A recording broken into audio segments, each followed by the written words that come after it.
I thought we were going to bring, and I know those are the cops. I get it. I thought we're going to bring in 2021 in a nice, beautiful, understandable way, but no, Chelsea don't roll like that. Chelsea don't roll like that. So part two of the bombshell interview from Lukaku has been released. Shout out to your boy Fabrizio Romano, who has laid things down, and we're going to talk about it. And you see, I don't hope that this is a hashtag honesty stream where we try and just be fully honest and fully real with regards to what our dear Lukaku is saying. And we're going to be real. There may be disagreements, there may be agreements, but the aim of this whole thing is that we're trying to get to the truth. We're trying to get to the truth. So let's get it.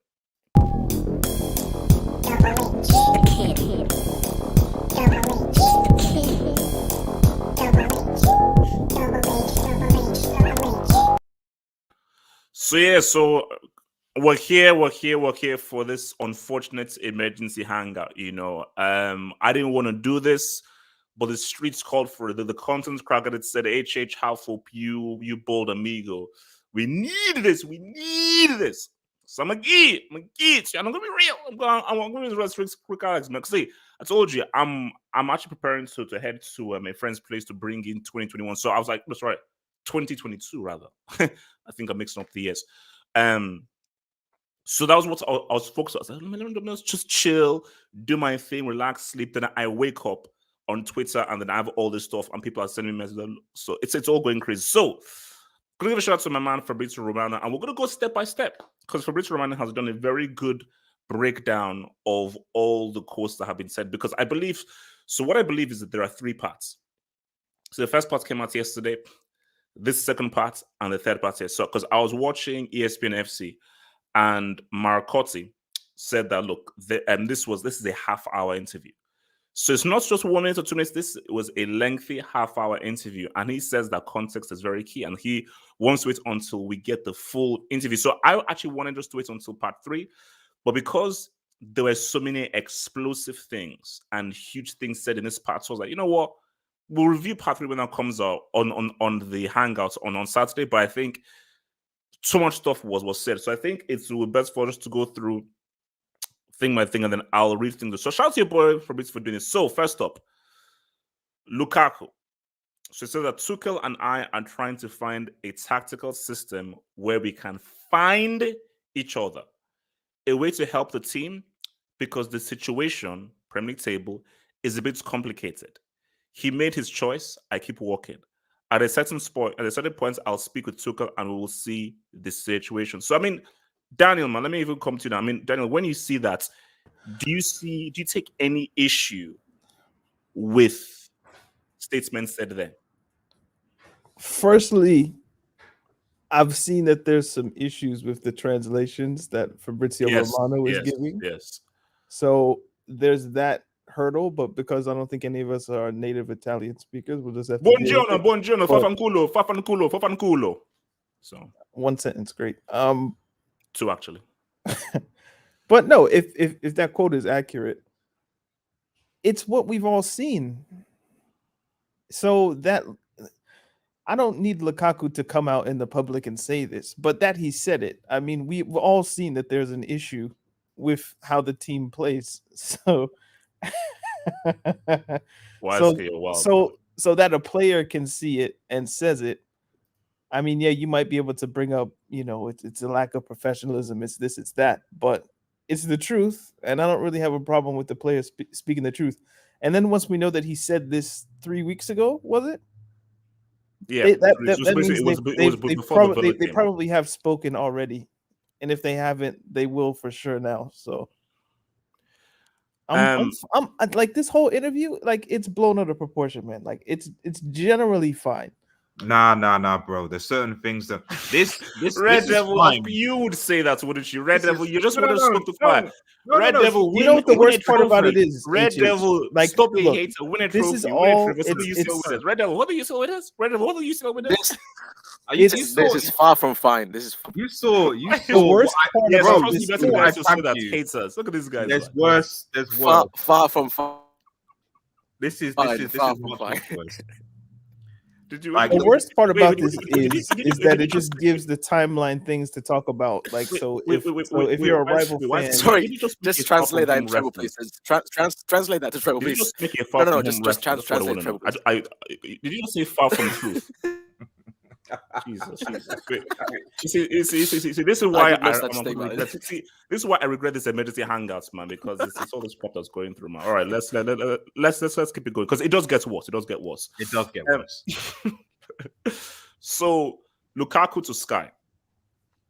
I'm always thinking about Milano. Now look, Fabrizio is putting extra sauce on this, man. He didn't say it three times. He didn't say it 3 times, but let's just say what Fabrizio says, because Fabrizio is my guy. You know what I'm saying. Fabrizio did my thing. I'm saying. So, I'm always thinking about Milano. Inter fans are the best in the world.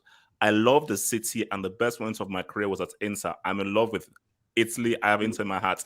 Now look, guys. Okay, I know this looks bad. But can I just land? Let me just land that look. It gets worse, bro. It gets worse than that, man. So, like, what's so bad about that, though? Like, I don't know what it's gonna say. Can I just explain this to me? So, guys, let me change this so you can see my face in full. Now, look. First off, did he say Milano 3 times? I don't know. But look, here's the thing. My thing is, if you went to a place, you enjoyed it, are you now going to lie and say, I didn't enjoy my time at this place? It doesn't mean that I don't like this place, respect this place. See, people always, Red Devil, if you're sharing something about Timberland boots or anything, I'm not. No, there's no Timberlands. This is from Fabrizio Romano. This is the one where, like, I accept everything that you and Daniel are saying, but from this quote from Lukaku, I don't. Because I want to bring your boy forward here. So see, my thing here is, with that quote, I'm like, yeah, it looks bad. But my thing is, we have to look at both sides here. Yes, within footballing terms, you've moved to a new club, you want to ingratiate to a new club. If you're a Chelsea fan, you don't want to be hearing that. But at the same time, see, there's football reality and there's life reality. Football reality, there's things that you shouldn't be doing. You shouldn't go and praise a rival. You shouldn't go and kiss another badge, blah, blah, blah. But in life reality, I went to a place after Mexico at a certain place. Because I think it even mentions here where, like, Inter is special because I came from a very bad place in Man United. Those guys that don't have to win a freaking trophy. So he's just saying that, bro, I liked my time at Italy. It's where I had double figures and freaking goals and assists, and where I was like technically like top 5 striker in the world and so forth. Because we're gonna go deeper into this with the fact of, like, he never wanted to leave, and we'll now, because we're gonna get to why he wanted to leave. So let me come to Ford. Ford, you look at this quote. Talk to me. Just talk to me. Speak to me. Forward. He's speechless. He's speechless. As simple as that. He's speechless. No, he's not speechless. He's fixing his mic. What do you want Lukaku to say on Sky Italia? You think he's going to give Sky Italia, like, I hate Italy so much? Like, he's not going to say that. Yeah. Ford, talk to me, Ford. Yeah, I accepted a long time ago. I accepted a long time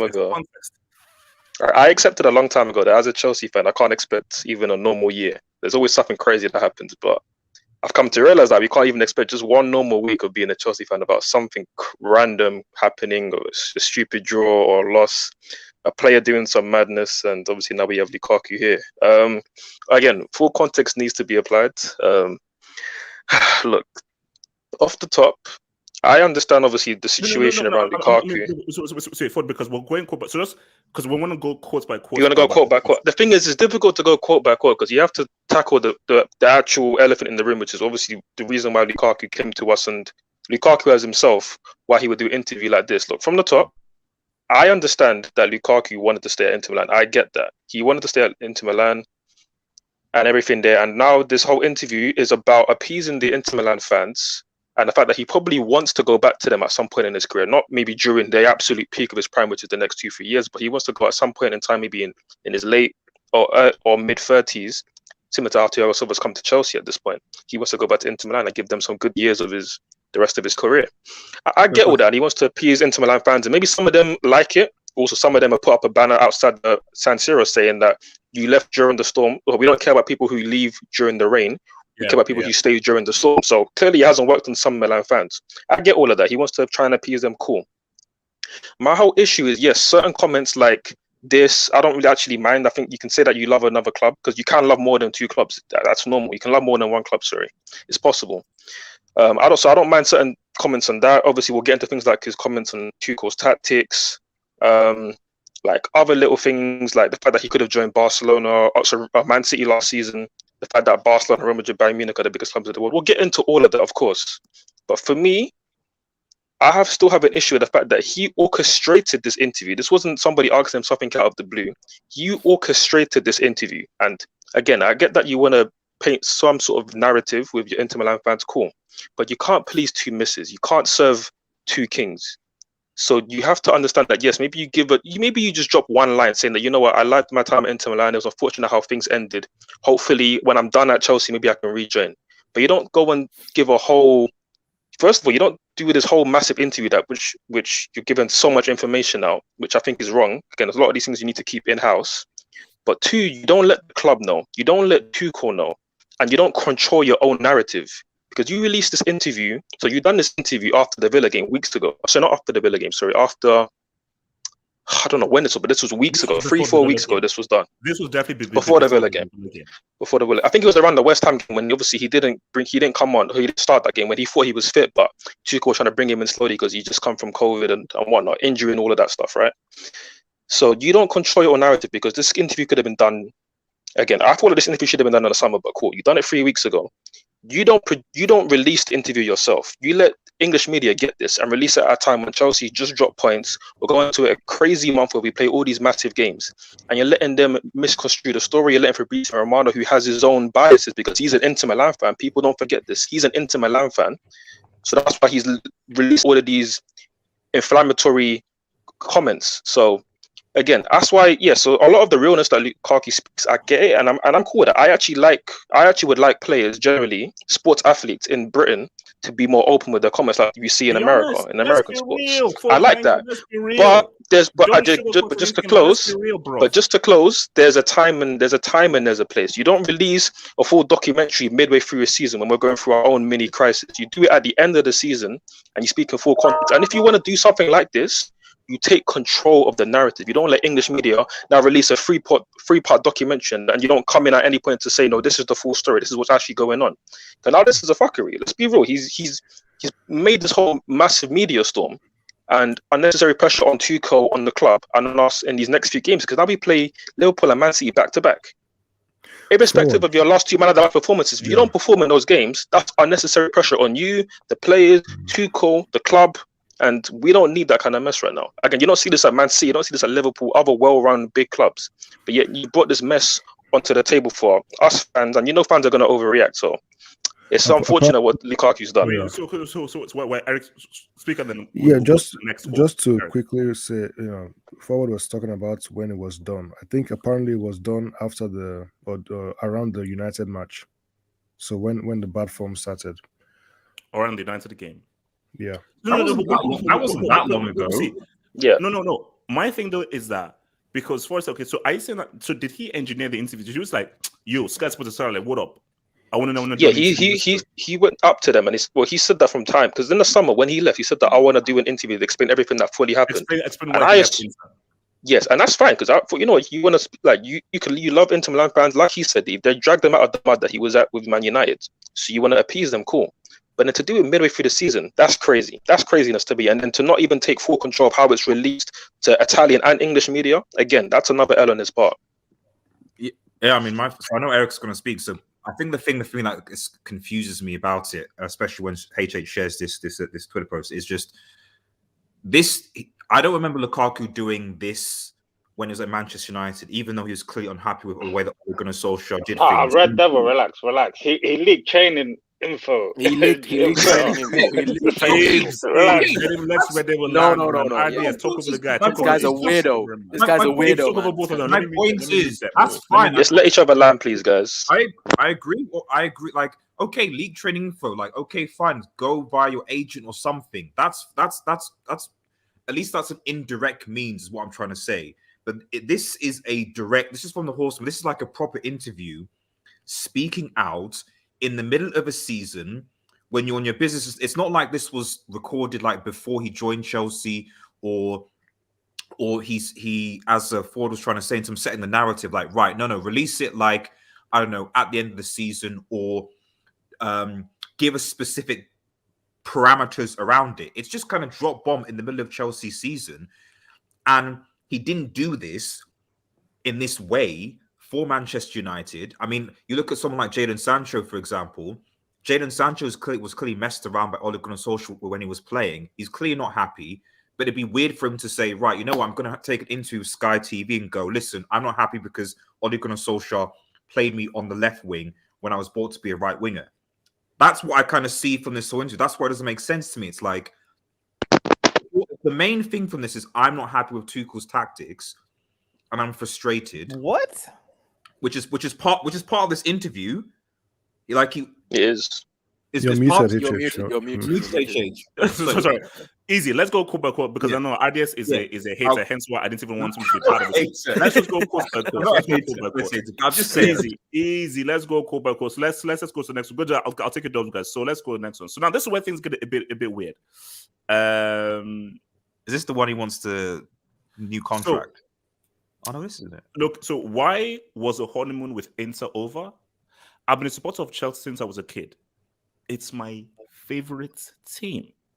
Then I went to Chelsea at 18 and it wasn't working. So I always had that Chelsea mission challenge in my head. Now, this is where I take issue with guys when guys just want to assume. Because when Lukaku came, people said, oh my gosh, Lukaku, he's back at Chelsea. No. Lukaku, because I think when we get to this quote, his pull towards Chelsea was unfinished business. I feel that I have something to prove in the Premier League. Based off how I left things with United, I feel I have something to prove. So it was like a personal little kind of vendetta chip on his shoulder that he wanted to do in the Premier League. So it wasn't a case of like, I'm now back home. I'm now back where I belong. I'm now back to where I really enjoy myself. Is like, no, as much as I do like, because that's why things are so confusing, because you're like, okay, it's my favorite team. I support Chelsea, but then I love Inter. So, because my thing is that, okay, do you love Inter more or do you love Chelsea more? You can't have two loves. You can like many things. No, you can have two loves, HH. You can. In football, you can have two loves. You can like many things. There's only one true thing that you really love. There's going to be a number one. Yeah, then there's a number two, there's a number three, but there's always a number one. There has to be a number one. So there's many examples of fast footballers, coaches who love multiple clubs because you spend time with one club that maybe you grew up to love, but if you ask and another club that you join, you love them. It doesn't. You can have two. It doesn't mean you could be like, for example, Sterling is a Manchester United supporter. Everyone knows that. He supported Manchester United as a kid, but he's a professional for Manchester City. Like he's never come up like, you know what, guys, Manchester United, Trebleman and all the rest of it. Like, he's a professional and he puts 100% on the field and does what he does. So I think that's the answer. So basically, he's just a Chelsea fan, but doesn't mean he has to, retire at Chelsea. Yeah. Exactly. It doesn't mean that he doesn't love Chelsea. He loves Chelsea, but he also loves Inter Milan. Like, that's fine. That's normal. And you go about and do your professional job. Like, that's... He doesn't have to be... Yeah. Wait. Let me take this drop and then we'll move to the next one. So, your boy Sam Jovi says, releasing this drip by drip, means it is carefully orchestrated to control the narrative. A distraction from the board not supporting Tuchel. Well, I think it was Eric that even raised the point yesterday that Tuchel's getting sacked. The board doesn't support Tuchel. He's an island. Tuchel is now an island, and you can tell even from the press conference that the guy's an islander. To the board, it's a mess. The board doesn't freaking support Tuchel. He's by himself. I said 18 months maximum. So Hakim, he said that you took us a diamond to turn him into okay. You took away a diamond to turn him into a rock. Shame. Hakim, don't say. Hakim is an Inter fan. Hakim is an Inter fan. Okay. Hakim, don't say that, bro. Hakim, come on, don't do that. Don't do that. Bro, he's just been man of the match in back-to-back matches, man. So come on, don't do that, man. Come on. Arbogdabra says Chelsea ruining players like Jeffrey. Okay, you know what? We're gonna move because that's real. That's real. So, Arbogdabra, thank you for the job, but we're gonna move from there because we already know what happened yesterday. So let's just move. Sam says Tim's treating Chelsea like a side piece. Disgrace. According to who? Disgrace. Speak on it. He isn't, but he's allowing his words to be construed like that, which is the issue of him having this interview now. What? That's the problem. Your boy Rodrigo Rodas says Lukaku has basically bust in a hole and realized the rubber broke. I can't back him anymore. He's done. It was Werner or Marcos Mugabe. Jesus Christ. Neither. Rodrigo Rodas, neither. You see, like Lukaku, this is now the mess that you've now put this people in, man. So, oh Lord, now it gets deeper. So let me read this for you guys, man. So, in summer, there we go. This is key. In summer 2020, I turned down an offer from Man City. I believe that's cap. Really? I believe that's cap, but let's continue. It was a higher offer than Chelsea's one. I refused because I couldn't leave Inter after just 1 year. It's the club that saved my career when I was feeling bad at Man United. Now, I don't know what you guys think, but I think it's cap. That's Pep. It's cap. It's cap. No way Pep's gonna take him. No way. Well, I mean, he said he's how. Wait, hold on. So it's cap that Pep wanted Lukaku, but it's not cap that Pep wants Haaland. Yeah, exactly. Whoa, wait. We can't put Haaland in the same. No. Just think about what I said.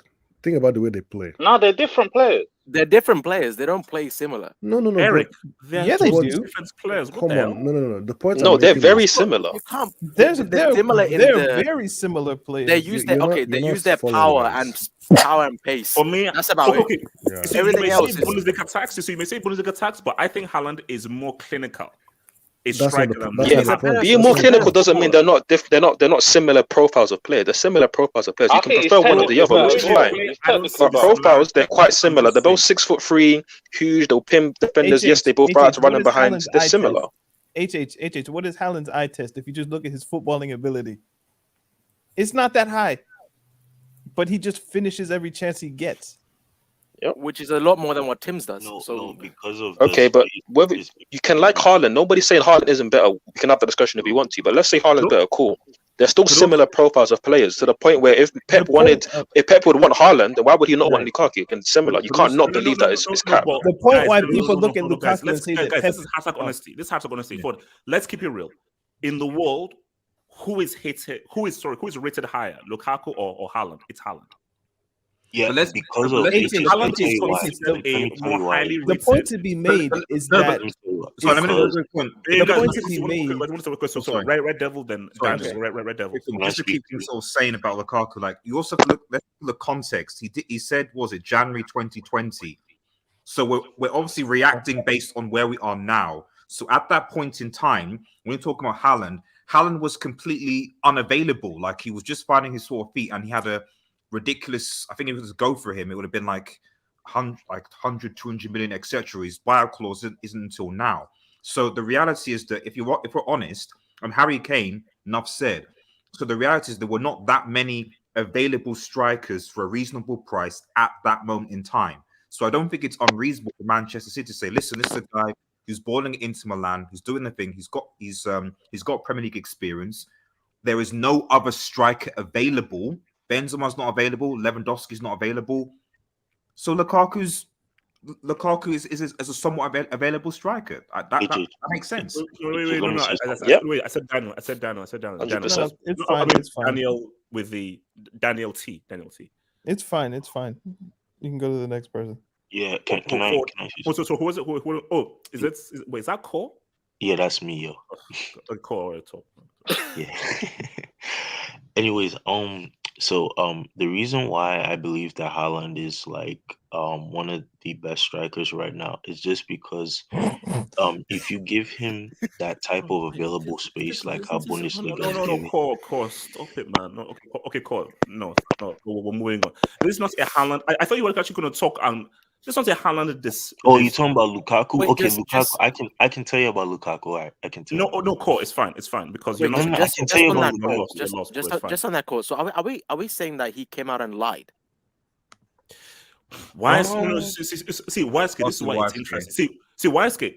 It's I don't want to come out and say a guy is lying about when a team came out and offered him, which is why it's interesting because I can't call you a liar with no proof.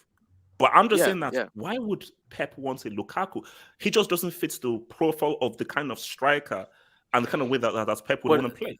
But if he says it came from, I'm like, wow, damn, okay. No, but just basically, I'll probably put more weight that Lukaku is telling the truth. So I'll be like, geez, Pep, Lukaku. Okay, maybe you see something in him. Lukaku just said Wait, hold on. Sorry, YSK. No. See, I don't see why he would lie about it. But at the same time, it's like then I get what you're saying as well. But I mean, I hope somebody in the press will ask Pep this. I'll be interested to see what Pep says about this, because you know Pep has a weird way of misconstruing things into the media. So it'll be interesting to see what Pep's response will be. Because but YSK, it's also similar to the whole Cristiano thing. I don't believe that City ever. No, I think that was an agent's play. That was an agent's play. Like so it was an agent's play. But people let us believe that City were about to get in, so United have to come in. No, I don't. For me, I don't believe that Pep, because Cristiano does not at all fit what Pep. But that was the agent saying from his mouth. This is from Lukaku's mouth. Yeah. This is from Lukaku. Have hope. If I could add one thing that maybe he did offer one more point on that when he said that City's offer was higher than the one that Chelsea gave him. Mm-hmm. If you have that piece of information, it's not just City offered me; it's that it was more money than what I'm making at Chelsea now. Yeah, that to me gives that some level of credence that he offered that extra bit of information of cooperation. Like, look, I could have made more money with City. It's not just some random team that he mentioned. There was a concrete offer that he could compare to what he's making at Chelsea. No, wait, Daniel. Yep. Where I'm coming from is I'm not. Hence why I said that I'm not going to come out and call a guy a liar. I'm just so. It just seems weird. I get you. Where I am is damn. Lukaku, how does that work?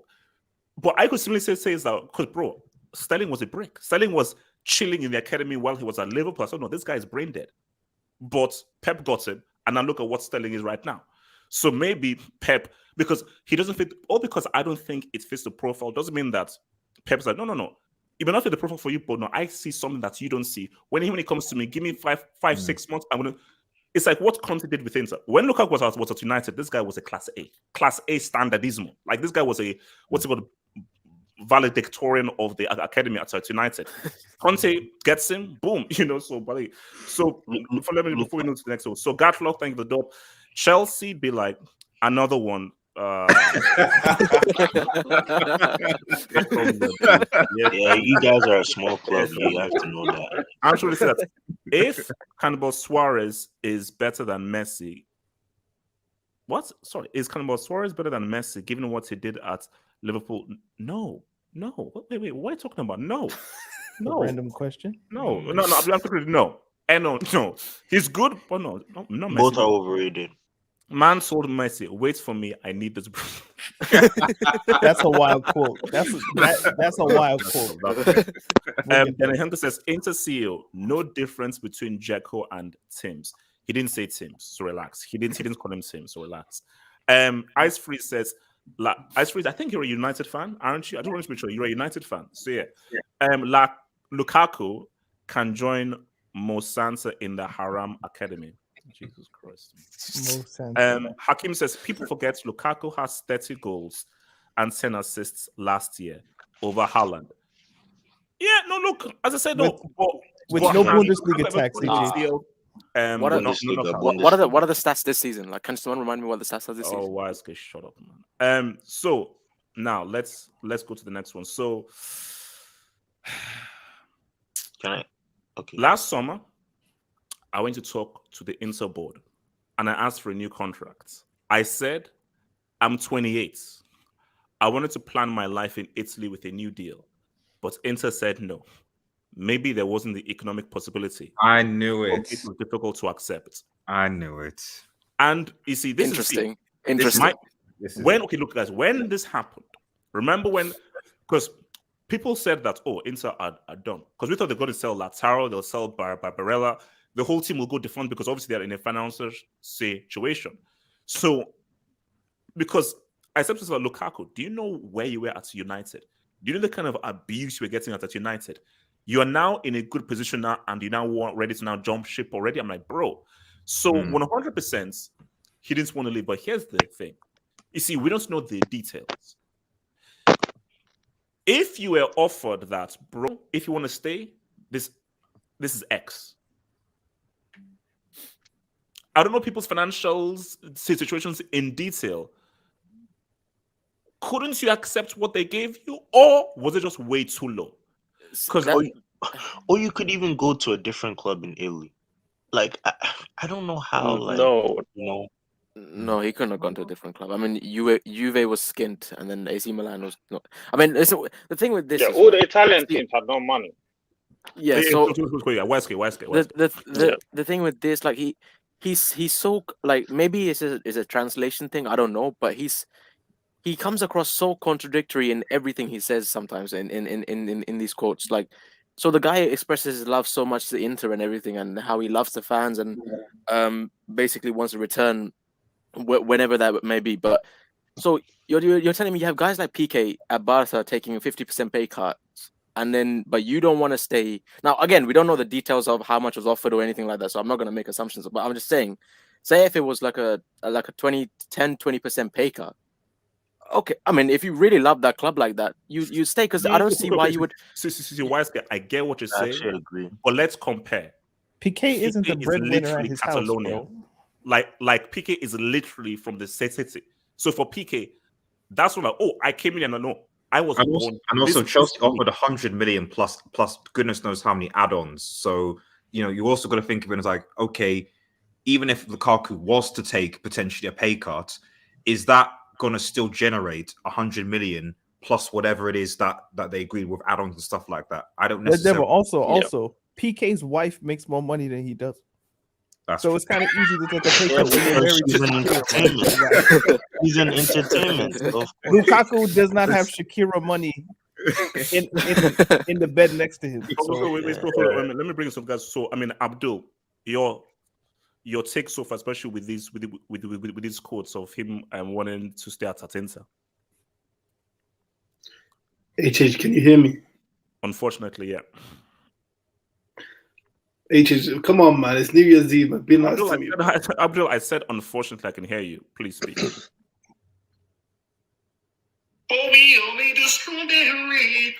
you have to try and change your ways. So of course Lukaku has to adapt. Of course he has to.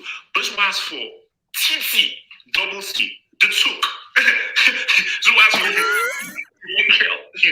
Kel. See, from the boy Kel. I love it, Abdul. I love it. And I think it would help Kel say, okay, you know what? Let's study Internet. Let's study what's content. Now we don't have to totally revamp our system and everything to fit wonder, because he also has to do some adapting. But let's try and perhaps recreate that one-two punch out with Lautaro Martinez. Let's. What was your question again? Abdul, that was me, by the way. I have a twin, so that didn't work. But continue, bro. Abdul, man. What was the question again? Wait a minute. So maybe you were just waiting to play that receipt. So this is, you know what, Ibs, do you have anything to say about that? Abdul, mute your mic. Ibs, do you have anything to say about that? The amount of jinx. When I saw these quotes, I was not shocked at all, because I've seen him at United. He's one of them players that he talks too much. Like, he talks a lot and he says stuff a lot through the media. So when I saw them quotes, by the way, Romano, he's added a little twist to his thoughts, because I saw something different on Sky Italia. I saw something different, 100%. Lukaku, he's one of them players, like, he talks a lot, and I don't think he's ready. I don't think he's one of them players, like, for a top club like Chelsea. I think he's, like, for them type of teams like Inter Milan, AC Milan, them type teams, I think he's that level. Because I think once he gets to that big level, I think he falls under pressure. So it's one of them ones where he's like, oh, Tuchel changed the system. He's used to play with someone up front. Like, he needs a Robin to his Batman. Like, he needs someone to be up front with him to help him. So he can't be by himself. No. I mean, to back up your point, because again, I was watching again the ESPN FC panel talk about it. I think it's the Jan guy, the Norwegian guy, because he spoke to a Belgian journalist and said that Lukaku talks a lot.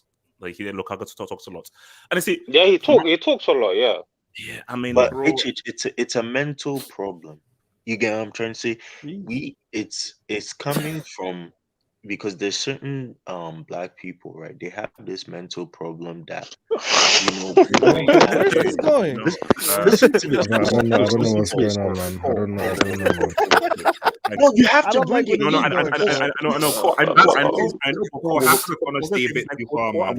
I'll get back to you. Don't recall. I'll get back to you, bro. I'll get back to you. Yeah, can I pick it up from here, HH? Go for it. Yeah. So again, wow. Let me get my composure back. All right. So look, this was part of the issue of why I was not happy with how Lukaku produced this interview, because again, he's not taking control of the narrative, and logical fans like most of us here who are Chelsea fans, complicated or not, you can see these comments and be like, we understand, because again, we understood that he wanted to stay at Inter if he could. Obviously, Conte left, Hakimi left, and to him, the project was clearly going a different way, and they couldn't offer him the money that he wanted. In fact, I think he wanted to reduce his money. So either you're taking a pay cut from, I think, let's say he was on 200,000 to maybe, let's say, 150, or you could join Chelsea, champions of Europe. You're on 350. You're playing with N'Golo Kante, Thiago Silva, all these amazing players. It's a no-brainer at that point. Despite the fact that you may love Inter, you also love Chelsea, and it's clearly offering you a better package. Again, to touch on Lukaku's mentality about making it a racial thing, I think players like Lukaku, they do like to talk a lot in the media, like I've mentioned before. They must treat it. They have this sort of NBA mentality where in the NBA, in American sports, in combat sports a lot as well, they talk openly.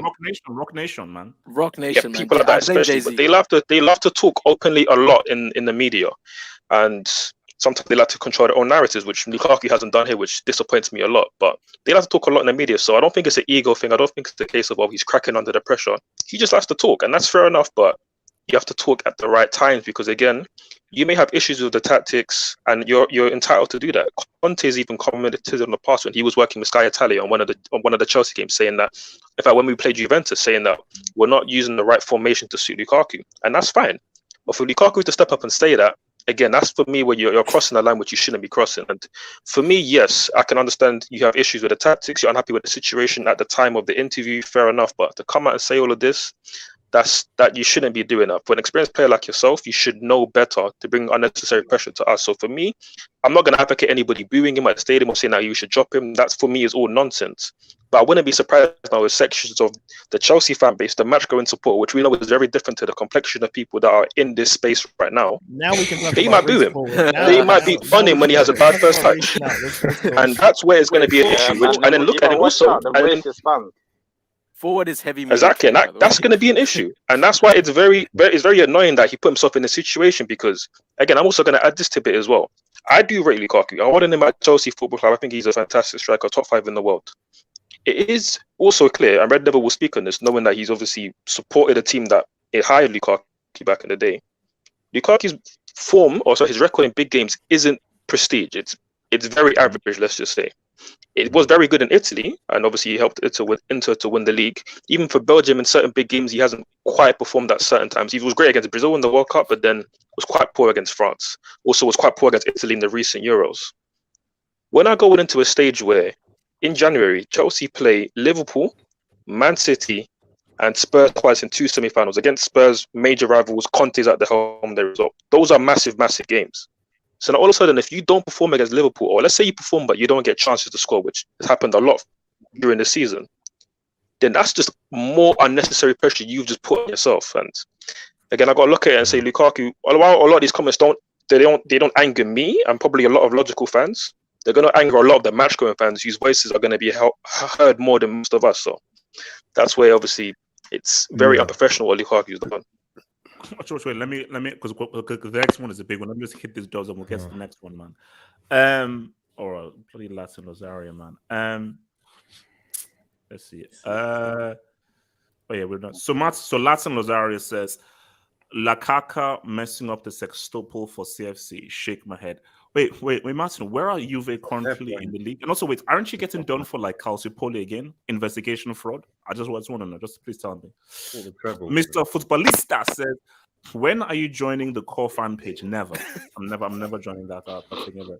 Abracadabra says, Javi is smoking if he thinks Morata can be revived. Well, it is what it is. Javi ball here we go. But Morata is still trash though. But then if it's Morata or Depay, that's either you get shot in the head or shot in the balls. So there you go. Suleiman says, as a Chelsea fan, Lukaku is a bomb in my eyes. Suleiman, you're not a Chelsea fan. You're a Barca fan who masks as a Lugo fan. Man. Come on, man. Detroit Rock City man who says, Happy New Year to all, especially Lassa and Hostage FC. Detroit, thank you for the love, man. Thank you for the love, man. And the hate as well. So, Lukaku. There are 3 teams at the top level: Barcelona, Real, Bayern. All the players dream of them. That's the truth. I thought I was going to one of those clubs after Inter.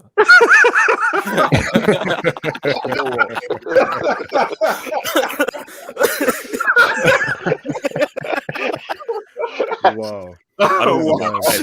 Guys, wait, hold on. Okay, let me. This didn't happen, and I said there's only one club where I can imagine myself in Chelsea. Guys. That's be fake, man.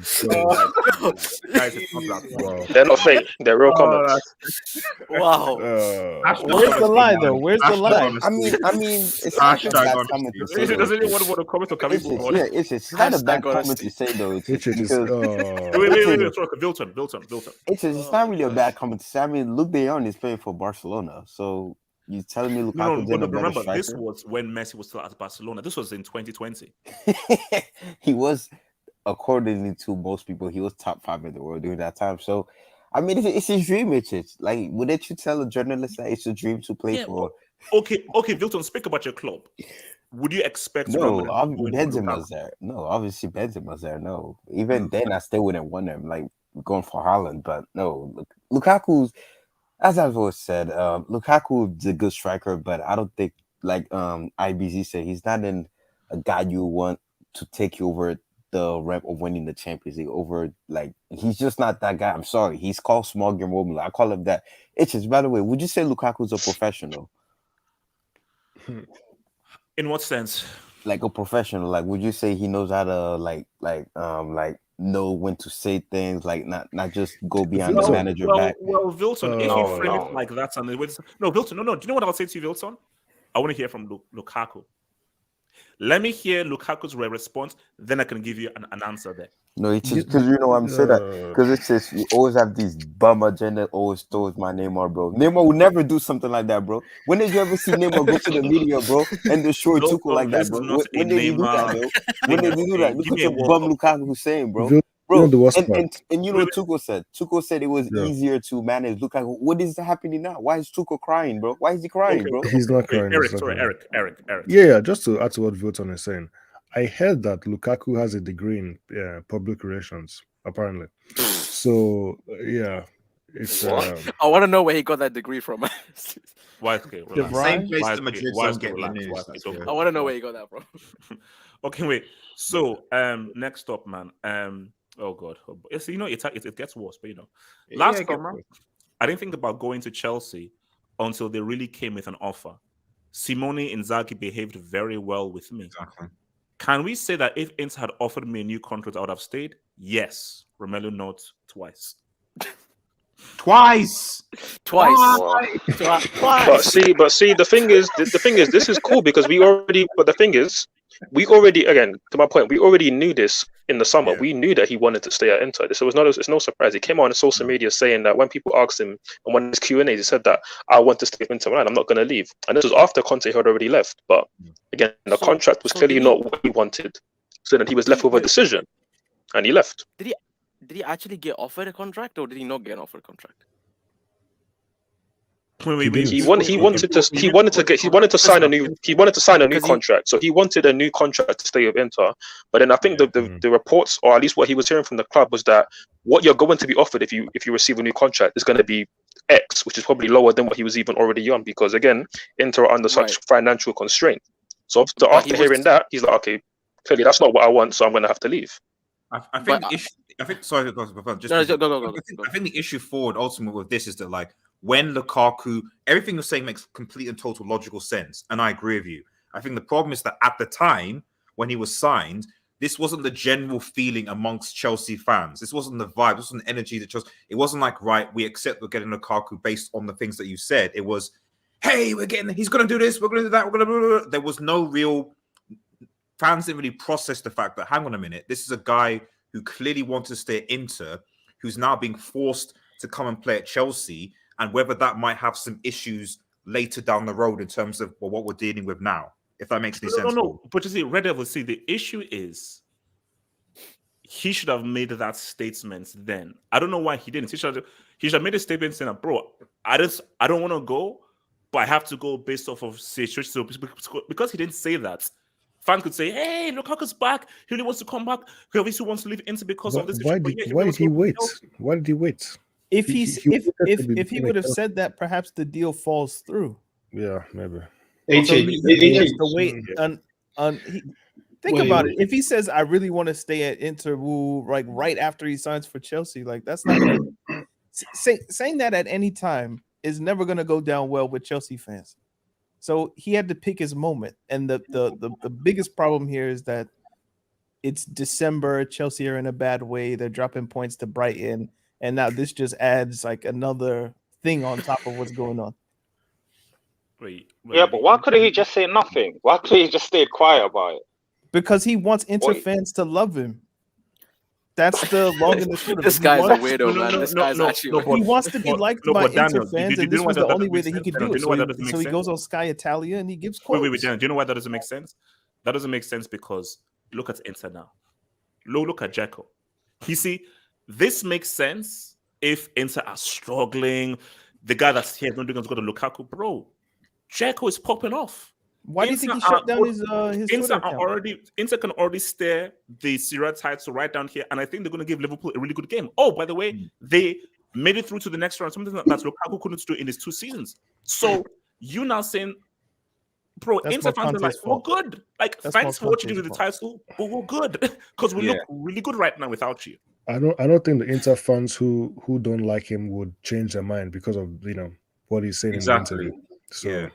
But he's twerking. He was the whole interview was him twerking, trying to get Inter fans back on side. That's the whole point of the interview. Is he? But the point is he? Because this was done during the Chelsea time. Is he doing that? Because what I don't understand, I guess, from HH's point is that if that is the case, he's twerking, he's flirting. There's always a purpose for it. So is he doing that with the possibility that at some point I want to go back to Inter Milan? That's what he said. Yes. He wants to go back. But that's the professional thing, is you don't do that in the first 1 or 2 months of you going to a new club. After a year, 100%. That's the thing. You have to read the room, man. Like, my thing is, as I'll reiterate, if Inter were doing badly, this is a great little ploy and so forth. They're doing so well. They're flourishing and looking so good. Dzeko might arguably be sort of a bigger threat than you. That this just seems like Double H. Bro, my thing is that, bro, if you look at Inter fans, like Hakim, who's an Inter fan, he's like, bro, Lukaku, we're good. We're good. So, fine. Like, things are really good right now because you had a chance to stay and so forth.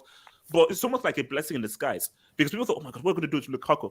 Dzeko has been an amazing replacement. Simone Inzaghi has probably made this team look even better and much more impressive than Conte did. He left for the money, though. That's the reason why he left, because he said Inter couldn't match the money that he wanted. Right. So he went to Chelsea for the money. No, but also he said that he wanted to plan his life. Yeah. And if Inter weren't willing to commit to him in his late 20s, then I'm going to go to a place where I can get paid and where I know I'm going to have long term. the thing that with this Yeah. that I really do hope. But people Daniel, understand- have you ever? Wait, can I make a quick point on this? Because people, go. you know, I've been trying to learn. Like, no, all jokes aside, I know HH. I can see the laugh. Stop laughing. I'm not cracking no jokes. I've been trying to learn. You know, Morse code. You know, they use it usually when somebody is being kidnapped and is in a hostage. You know, and they usually call Chelsea hostage FC. So in the interview, I was trying to look for some, like, if he was twitching, doing some winks, like, you know, Morse code, trying to send us indirect.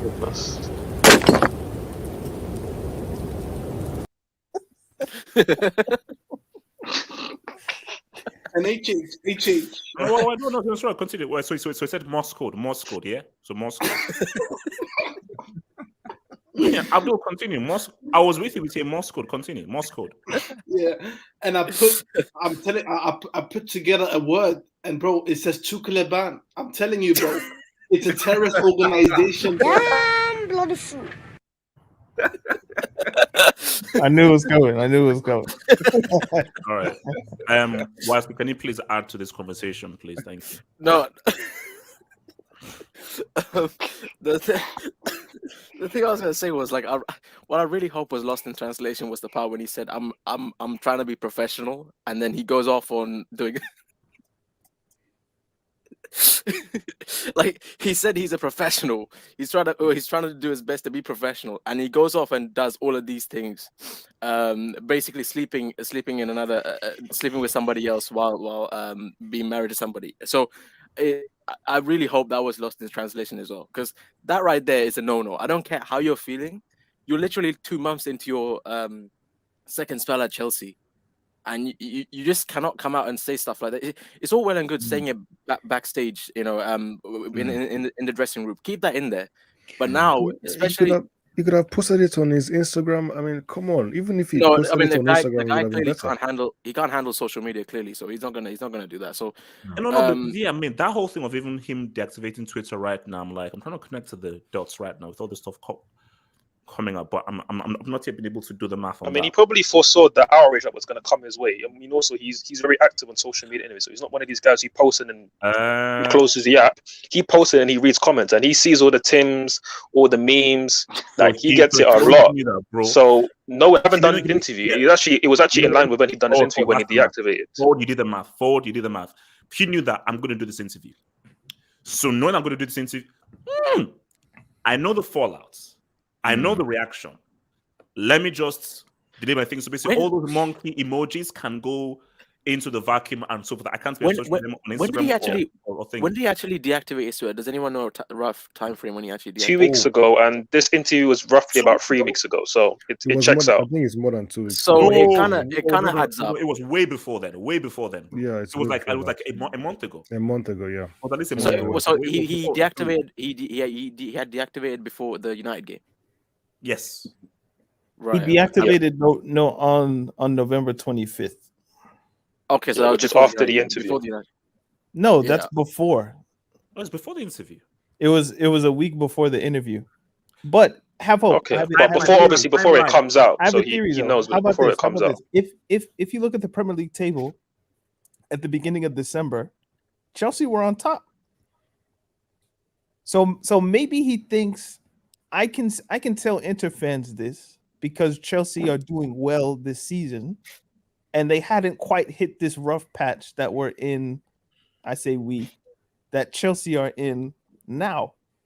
So it's the timing of it is bad. If they had released this interview when he gave it and Chelsea are top of the league, it doesn't hit as hard, and maybe he thinks he can get away with it way.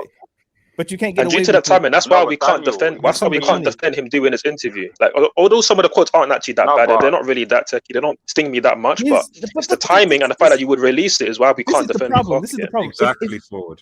If you really wanted to tell Inter fans something so badly, don't deactivate your Twitter and tell them on Twitter. Don't give the permission to Sky Italia to release the interview when they see fit. Exactly. Because they're going to release it at the juiciest time possible, which is when Chelsea are in crisis and Liverpool are next game. Or you could do it. Here's the thing. Here's what Lukaku should have done.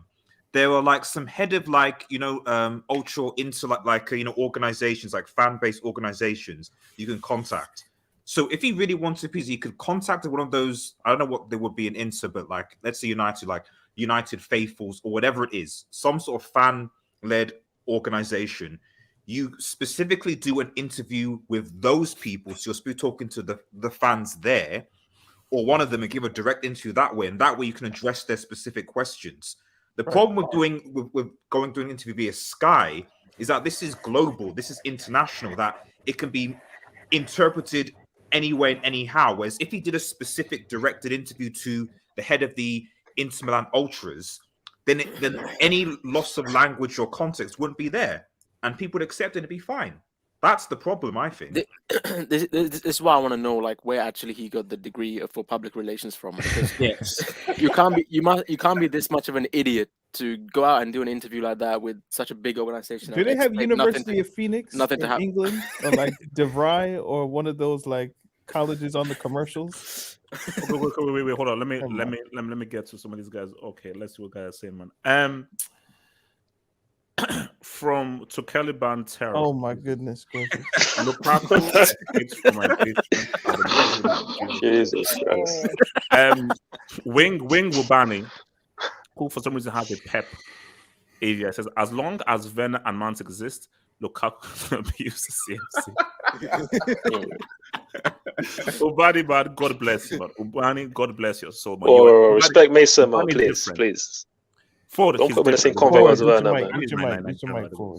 From Sam Joe, he says Lukaku has had 7 clear chances created for him. That's cap, and scored 5 in the EPL. Salah gets almost 7 chances in one game, so I can understand the frustrations. Thank you, Sam. Exactly, 100%. But then you don't go and put that into the media. Wait. You don't put that into the media. Why mute your mic? You just said it's cap. Dan Spence.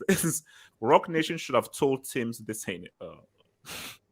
But maybe Rock Nation liked the drama, and maybe Lukaku was thinking of the interview with LeBron. Said, "Well, I want that same thing with LeBron and the decision." So, but it's not how it works. Lukaku, it doesn't quite keep the same with LeBron, bro. You're not quite LeBron yet, man. Yeah. I mean, it doesn't really because I remember that interview was big. Tuchel Bantera again says German weapon Werner better even if he fires a blank. Julian Aziz. Lukaku still has a place at Inter Milan. Dzeko is not even in the top 5 goal scorers in the Serie this season. Inter will take him back if they can. No, they won't. My thing is that Dzeko works for Inter. That's the fact of the matter, because it's almost like with Benzema and Real Madrid. He didn't score a high number of goals when he was with Cristiano, but he works well for the team.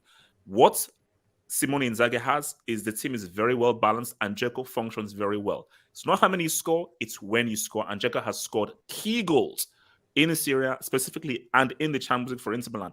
As of right now, there is no place for Lukaku. If just in a vacuum, let's say Lukaku went back, he ain't starting. Let's say Lukaku was just thrown back at Inter. He doesn't start. Bro, you're holding the freaking bench. and that's just facts. JJ Bridgman, thank you for the dub, says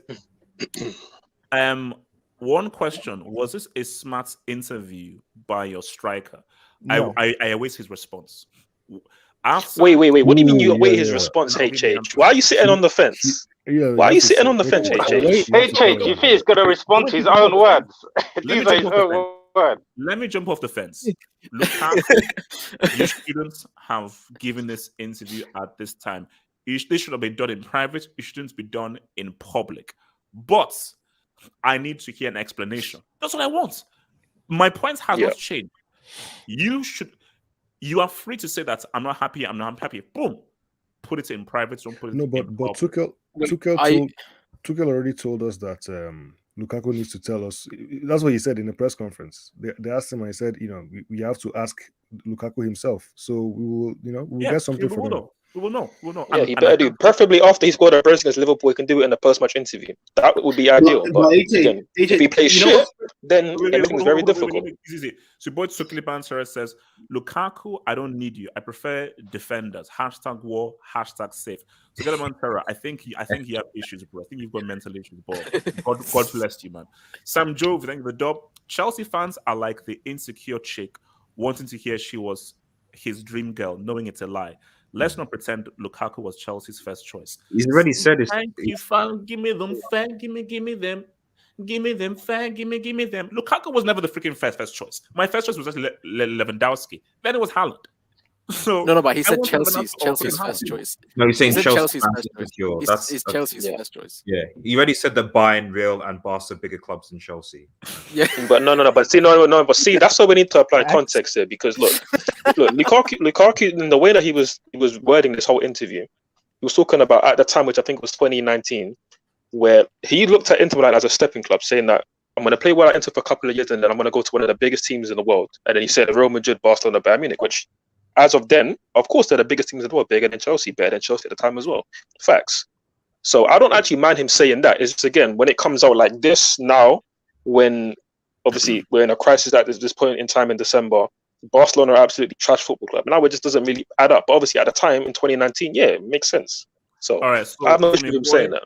Look, I said, when Chelsea contacted me, it was a challenge for me. Also because it's bothered me a lot to have won. I think me to have never won a Premier League title in 8 years. It was hard to turn down the chance to return to the Premier League in the club I supported since I was a child. Again, you see, these are confusing messages because my thing is, okay, you're showing your love here and everything, but it's like you also love Inter. So do you love Inter more or do you love Chelsea more? So, can we say that you would have stayed at Inter if the club had the economic power to keep top players? Lukaku, in that case, I would have stayed at Inter 100% last summer. No need to discuss that. Conte left, then Hakimi, and the club was rumored to be. You know, you know what's crazy? Like this interview, it's almost as if he's talking. It sounds as if he's not at the club anymore. He's talking as if, like Alexis Sanchez, you know, when he spoke about how he wanted to leave from the first day at United, he wasn't at the club anymore when he said it. It doesn't make sense. Like saying, "Oh, the club was my second choice" when you're still at the club, and especially when you've only been there for 3 months of your 5-year contract. Like when you're reading that out, it sounds as if but see, Abdul, this is where we now have that separation. This is almost similar to the Super League. There's that separation of the tribal sentiments merchants and the football fans. My thing is that, as Pele famously said, in club football, you're kissing the badge of a club one time, you're kissing the badge of another club and another time. There is no loyalty in club football. Internationals is real. That's your country. Unless they change the rules, once you play a senior game for that country, that's your team for life. But club Unless you're football, Laporte. I'm this team here, I'm this team, I'm this team here. So at the end of the day, because people will say, they say Lukaku should be benched. He's under contract. Yeah, exactly. He's the best attacking player that Chelsea have right now. So don't give this crap of let's not play Timo Werner, let's not play Havertz because they're more loved. No, that's being brilliant. I'm being freaking stupid. He's under contract. This is his job. Let him do his freaking job. That's why I'm saying stuff like this usually only comes out once a player has left the club. You know what I mean? Sanchez first said it when he had left United. People don't usually say that because that makes it awkward. Usually, when you're under contract, you just say, "Oh, I'm at the best place. I'm happy here. This, that." Once you leave, you start bashing the club for its reality. You know what I mean? You say about he's exposing the situation whilst he still is at the club. So it's not his first touch isn't the only thing missing. He might also be missing some brains. Okay, Eric, talk over this guy. Yeah. You were saying about Lukaku being benched would be a stupid thing, right? But then what if that's what Tuchel does? So would he have made a stupid decision? Eric, I cannot wait for Sunday. I can't wait for Sunday because I want to see what happens. Because my thing is, bench him. Werner better score a hat-trick.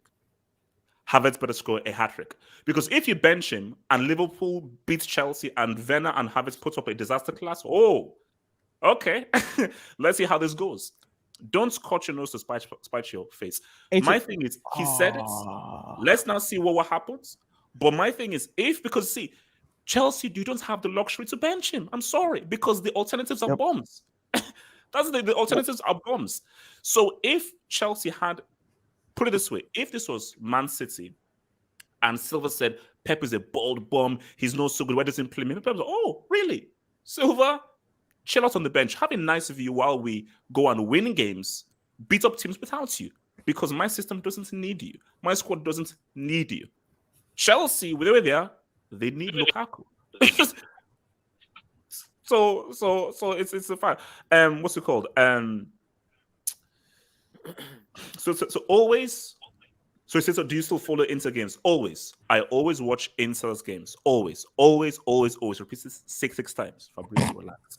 I look at them all. Fabrizio, man. Fabrizio, man. That sounds like something Lukaku would do as well. He knows what he's doing, man. This guy, he knows what he's doing. The guy's one of this guy. He wants be he professional. just wants repeats. He just wants repeats. Hold on. So, yes, I spoke to Antonio Conte also about personal life. Having him as an opponent will be a challenge. I never won against him. When he left Inter, it hurt me. But I'd have stayed at Inter even without him. The problem was the new contract that I asked for. So AJ's pause. Yeah. Do you know that's a lie? Or that's a mistake? How do you mean? When Lukaku was playing for Manchester United, they beat Tuchel's Chelsea. So he has beaten, and he even scored in the game and assisted the winning goal. Wait, what? Oh yeah, he did beat Conte Chelsea. Yeah, he did. Yeah, he beat Conte's Conte. Chelsea in 2018, I think it was January or February time. He scored. Yeah, and assisted Old Trafford, Lingard, yeah. I think. Damn, bro, this is. So Did he's he? just What? he's just talking. He just Is that talking. 2017? 20, And that's why, again, I say it's very 2017, unprofessional because 2018, DT's okay. right. DT even in himself managed to poke holes in his story. So again, I'm not saying that Lukaku is intentionally lying, but he's just having an honest, open conversation, which I respect. That's the Like I problem. want to see players be more human, but it's That's the very problem. unprofessional. He's And again, when you look at other things in this interview, you're letting so much out that doesn't need to be out. Like one thing as well, when he talks about the tactics, saying that it doesn't suit me, we're not playing two up front, which he goes into. That means you're almost saying that somebody's number 10s ain't it, which again, us fans, we've talked about, we know that they're not it. But for somebody inside the club to be saying that, oh, I need a striker up front with me, but then also looking at the fact that Werner's not been playing well, so you're saying Werner isn't good enough to play with you up front, which is why Tuchel's not done that. You're now causing potential rifts in the squad, which again, very unprofessional from Lukaku. So hold up, because there's another really interesting quote, man. So let me just hit these dubs, man. Where the fuck are we at? No. So from Samasi says Chelsea's biggest strength is the academy. What does Chelsea also do? Sell academy players. Hashtag Tammy, hashtag Musiala. So obviously somebody who's obviously a band fan.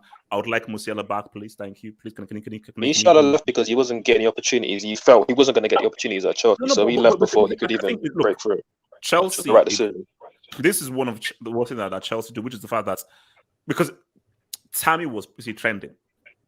Werner, I don't know why, but Tammy was busy trending because I said, oh my gosh, you had your own products here who loved the club, was in love with the club. Why did he sell it? I still believe that Tammy had a role to play. Maybe not a major role, but still had a role to play at Chelsea. Tell that to Tuchel, man. The Tuchel didn't like him, bro. The Tuchel.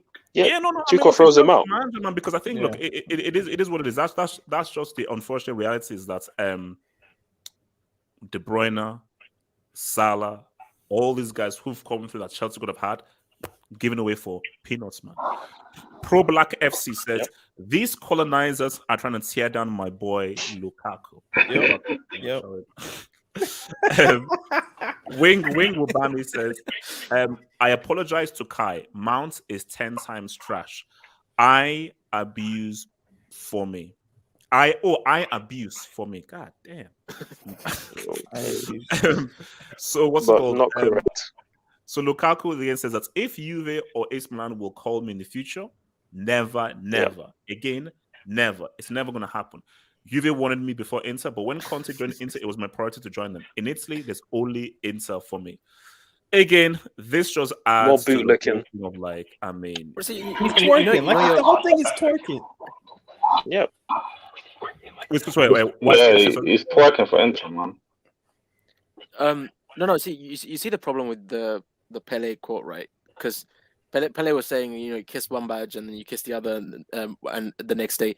See, the problem here is dude's wearing a Chelsea shirt and kissing the Inter one at the same time. So like you just can't have this. So I don't care how he spins this. And then again, I hate guys saying we gotta wait for the context. He's giving you the context. Like if these quotes are true and this is exact translation and something close to what he actually said, he's literally laying down the context. So there's no excuses here for what he's saying at all. I wonder if they get to it. No, for me, not as I said, like I just want to just hear his thinking. This you should have never put on. So my thing is, Lukaku's like, why? That's what I want to know. Why did you do this? What was your rationale? What was your reasoning to do this? Why? Because what he did was a mistake. You don't do this when you're at the club. So my thing is that what would compel you to do this? Would so you find him, HH? Would you find him? Like if you were in charge of the club and this interview came out, would you find him? I would speak to him first. Okay. And then because for me, look, because there are so many ways when guys say, "Oh no, my thing is, no matter how guilty a guy looks, we have to hear both sides of the equation." Because okay, wait, I have to stop you. No, because my thing, what we shouldn't do is, "Oh my gosh, this is guilty. It's wrong." Boom. No, Even if it looks 2,000% guilty, hear someone else out. You said you would speak. Oh, wait, we have to go back. You said you would speak to him. Right? Assuming what Tuchel said in the press conference is correct, Tuchel said there was no impression that Lukaku was unhappy. So what that tells me is they've been speaking. So they've been talking, and so far there's no reason for Tuchel to believe that Lukaku is upset. So how come? Where did all this come from? So that's a very big problem for me because I don't believe that they weren't talking before. So this whole "I'll speak to him" thing, I'm not really following. It could be that they did speak and they just wanted. I mean, Tuchel wanted to keep things behind closed doors, and he just curved the question. It's just damage control. So there could have been problems. There could have been problems. We wouldn't know. But then again, if what Forward says is right, and he actually arranged the interview with Sky Italia, then he chose where he stands, like what hill he wants to die on here. Because I don't think there's any way he can come back from this again, unless he drops a 3-piece against Liverpool if he plays. That is, which I highly doubt he plays. I don't think he starts. Like I don't think he starts that game after this. See, I disagree. Yes, again, to be clear, what Lukaku done was very unprofessional, and obviously he blindsided Tuchel, blindsided the club, and obviously some of the players as well for some of his indirects. Because again, when we get onto some of his quotes about Lautaro Martinez, how he would die for him, he definitely wouldn't die for Timo Werner. But to the point about what happens next, there's absolutely no chance we drop him. Again, to HH point, this isn't Bernardo Silva at Man City where there's so many better options. At this point, Lukaku is clearly our best striker, £100 million forward, record signing, most wages we've ever given to a player. And also, we're in the middle of an injury crisis. Werner is, again, I don't rate him, he shouldn't play for us anyways, but Werner right now is suffering from COVID, long COVID. Havertz only just got back from COVID.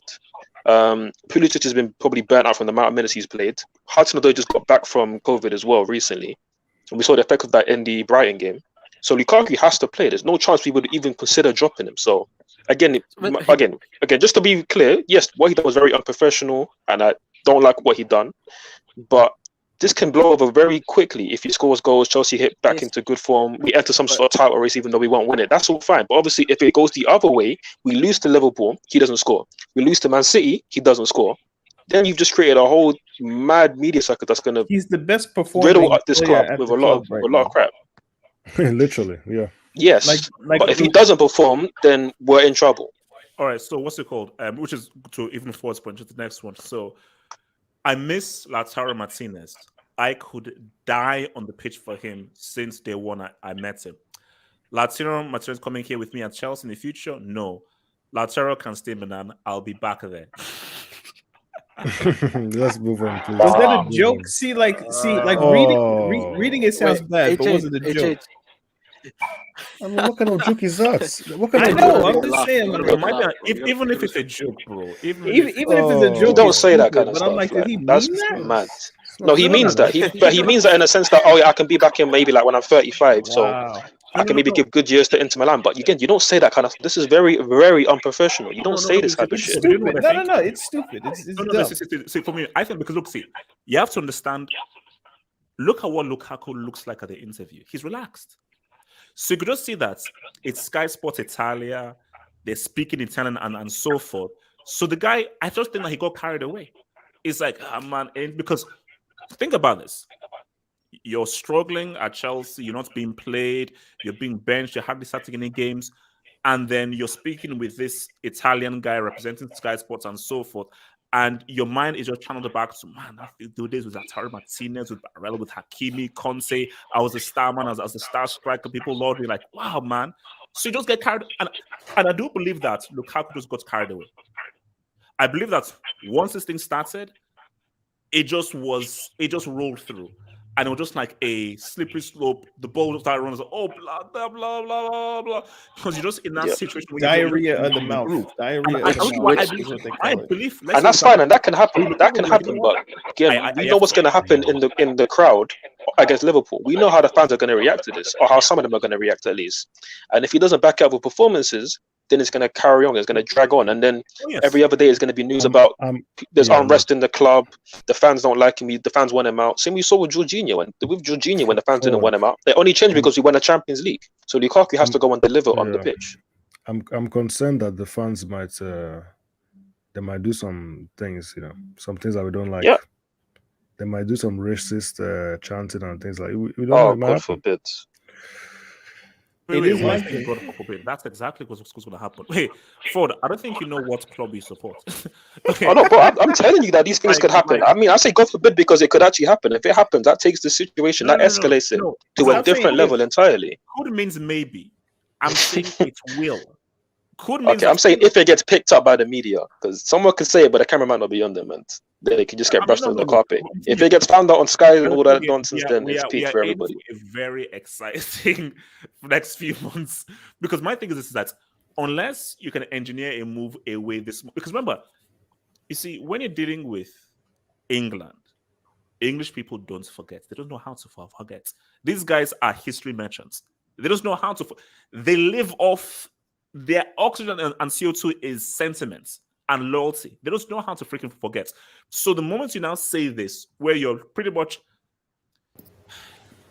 I wouldn't say you're spitting at Chelsea and so forth, but it's a case of saying, you know what, I know I'm at Chelsea and I'm being paid very well. That entertainment was real good, And I am just waxing lyrical about how much I love freaking Inter. Guys are going to be like, so. Bro. No, see, you can't sugarcoat this. Like, bro, take you for example, right? We have the whole thing about. No. See, take your from your point of view. You're with Rafaela, right? You're with Rafaela. Imagine how she would feel. Imagine how she would feel if you constantly talk about your ex and how good your time with your ex was. Yep. No, it just can't run. It just can't run. It doesn't work. And you'll go back to her someday. Yeah, and you go back to us someday. Exactly. You can't do that. You can't do that. I'm sorry, you can't do that. No. Football clubs, those are different things, but okay, come on, okay. No. Health has no fury like a woman's scorn.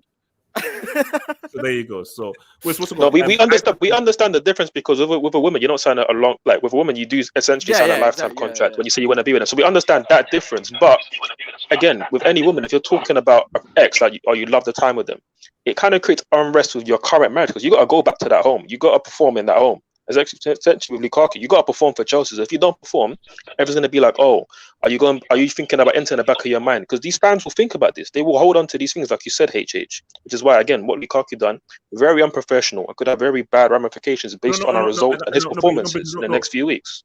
Like, he's now in a situation where, like, you have to ball out. Because even if you ball out, they're like, okay, good, you're doing your job, but you don't love us, but at least you're doing your job. If you don't ball out, the hate is now going to come. You don't think that's partly where this form is coming from, though, HH, is that he knew that he gave that interview, and since he's been back in the team consistently the last 45 minutes in the game before last and the Brighton game, he's been Chelsea's best player. You don't think part of that comes from knowing that I have to play well? And maybe that's a good point. Did you know why? I'm not going to put money down that Lukaku is going to have an amazing game against Liverpool, personally. Do you remember how he tried to dribble against Liverpool? Abdul, can you worry about Napoli? Can you worry about Napoli in the freaking Euro? From my memory, Abdul, worry about Morata. Worry about Morata. In general, worry about Morata. Morata to Barca is a thing? Yes, Morata to Barca. Yeah, Oh, they're doing a jeez. deal. So wait, hold on.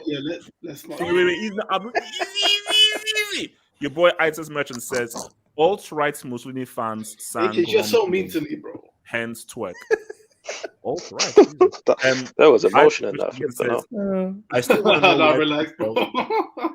I still want to know Man why said he's so Tuchel mean didn't to me. select Tammy. Bro, That's a very good then question, man. again, That's a very good point. I'd have kept Tammy, bro. I'd have kept Tammy because Tammy contributes a lot more than that clown Timo Werner, man. But as I asked and Tuchel, real Do you want me to actually answer that question? Or yeah, Turbo Timo won you a CL. Respect Turbo Timo, please. yeah, forward. Yeah, I mean, the reason why Tuchel didn't like Tammy is because he saw a 6'3", 4" striker, and he wants him to be a target and have that hold-up play, which Tammy didn't really have. So that was one of his main issues with him. And yes, while Tammy was scoring, and I like Tammy a lot, and I thought he should have played over Werner, Tuchel favoured Werner and Havertz because they were the big money signings, and we see it all the time with Chelsea. It's always the politics that's at play with Chelsea. When the big money signing comes in, like let's say Fernando Torres, they're given ample opportunity to perform. And that was a time when Drogba's contract was running down, and it was Torres that was getting all the minutes, even though Drogba was clearly better than Torres. And Torres was performing, playing awful, missing open goals, and he was getting those chances. Same thing happened with Timo Werner and Tammy Abraham. So that's just the way it is. Well, I'm just curious for the London Blues guys. How many goals did Tammy score last season before he left? Wasn't it like 12? No, like 7 goals. Was it 6? In the Premier League? 6 or I think he 7. scored 6 in the league, which is the same as Timo Werner, but Werner played, I think, like 12 times the minute. Jorginho got 7, yeah. So Jorginho got 7, Tammy 6, Werner got 6 in the league. So your boy Will Rory Jennings. Will Rory Jennings says, "This is karma for getting rid of my laptop." That might be the real account, you know. Rory Jennings got episode. Salvanistically, Tuchel. Don't read that. No, read it. You have to read it. No, he's paid money for it, bro. No, I don't read have it, to bro. read anything that Don't get the monetized HH, bro. Don't do it. Don't do it. We're in 2022, bro. Yeah, I'm just worried that Thank if you you, say that Taliban, name, thank your you for channel the might dog. go down. So you know. Taliban, thank you for the dog, but I'm not promoting terrorism on this channel. Relax. Dan Spence. Is that really his birthday though? Let me do a Google though. No, it's not. I did the Google search. Osama was born on March 10th. What's a lie? We just tried to avoid saying the name, and you just. Let's move. Hey, HH, move us on, please. Dan Spence says Lukaku thinking he can talk himself into it. Don't do that. But Real Royal Jennings again says Tuchel is not a Chelsea man. Why did he get rid of Lacobom's own Tammy Abraham's top scorer? Plus, I have an agenda. Again, he replaced my Super Frank. Tuchel out. But Real Royal Jennings, the only thing you miss out is Lukaku was the Antichrist, and he was a tyrant, and he was a dictator, and and then the guy was trash. That's the only thing. Bro, you got some funny dogs, man. That's the only thing I look at. So let's keep moving. So Lukaku says, if there had been the offer of a new contract from Inter last summer, as I once said, we would not be doing this interview now here from London, but quietly from Milano. He smiles. You see, this is the worst one. I think this is the worst one of all of them. Eric, why? No. Look. Just I don't. Okay, I don't swear, but the response is you know what the response is. And don't swear. No, Eric, I don't swear. Keep it civil, man. Keep it civil, man. This is so annoying. I'm so angry when I read this, man. What are you doing? What are you doing here? Why did you money, bro? Because think about it, right? Think about it. It's the best of both worlds. You go into the defending champ and he's Chelsea, he's so and you get blatant with it. This is the kind of stuff that you don't need. People don't need to know this kind of. This is how you know. People don't need to know. Oh, it's bad. It's shocking. But Eric, like I get it. Like, there's a level of discretion you need to have as a footballer. You don't need to say this again. For me, because I read all of what he said in the summer, I knew that he wanted to stay in Inter, but they couldn't afford him financially. Cool. But you don't need to tell people this, especially when you're at another club now. And also, Lukaku, you came under the impression that you are like you've always supported Chelsea your whole life. This is your club. Like you're trying to paint the whole image. Like a lot of players, they just say, "Oh, I'm here for the project. I want to win trophies." But no, you came here saying that I've always wanted to play at Chelsea. This is my dream club. This is the only club I've ever known. Blah blah blah. Remember, there was a whole video of him in the stands saying as a kid that I want to play at the stadium. and it didn't work the first time. Everything has a plan, or everything has a reason. God's plan, all of this. Now you're back here, but then you're flirting with another club. Like, you can't do He's all of that. You contradicting can't do himself that. constantly contradicting himself from the first. Mariano said the same thing too at Real It doesn't make Madrid. any sense. Exactly. What was the hope? I mean, and the Chelsea Twitter account went with Rom is back. This, and I'm sure he knows about it. He tweets, and Yep. people like it. After the match, he kisses the badge, when he scores the goal after the match. Oh, thank you for the fans. And all that's just fake. It's just nonsense. And then the same fans will read all these comments that you just made. Eric, can I ask you a question though? Do you think he would be saying this if he was scoring goals week in, week out, playing every minute? It's irrelevant, man. It's irrelevant. Like, that doesn't matter. That actually doesn't matter at all. Doesn't matter. So you don't think to do with it. So wait, so you don't think there's any unhappiness involved in this? Unhappiness in terms of what? Unhappiness in terms of what? Because 3 weeks ago he wasn't playing. It was due to injury. He hadn't had like an amazing run, of course. So you're saying no. Look. You're saying that he wouldn't say he would leave. He wouldn't be at Chelsea if he got a new contract just because he's upset. So you're saying all this is just because he's upset? No, I'm not saying all of it, but the way he's flirting. Do you think he would be flirting in the same way if he was very happy at Chelsea? Yes. Maybe not, but I don't think he's actually. The thing is, he's not actually flirting. He's just trying to save face, like DT said earlier. He's just saving face, trying to pander to these Inter fans that because he left obviously at a difficult time, and he's trying to paint himself back in a good image in their hearts. That's what he's doing. Forward. This is what I don't get from Lukaku. Let's just talk about it in a logical sense. Lukaku, you claim to be watching Inter's games. If you've been watching Inter's games, they're doing pretty well. So you now trying to sort of engineer and twerk for Inter fans and so forth, so they still love you and so forth. It doesn't make any sense because it's not as if, man, we lost Lukaku, we're not scoring goals, we're like 5th in the table, we couldn't even get through our Champions League group. This would make sense, but they're playing well. They're flourishing without you. I think the president says, there's no difference between Lukaku or Dzeko. So that's exactly the point, HH, is that once you see somebody else doing well, you want the old thing back, basically.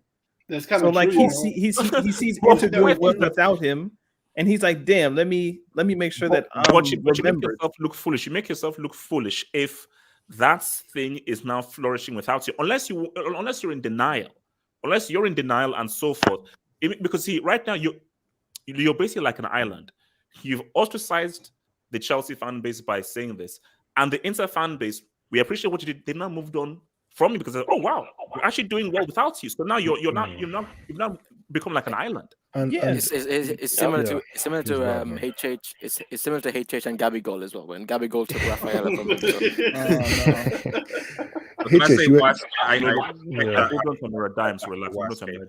Wait, lead level. You've kept quiet throughout. I'm sorry. I mean, when it's girl issues. Anyway, go on, HH.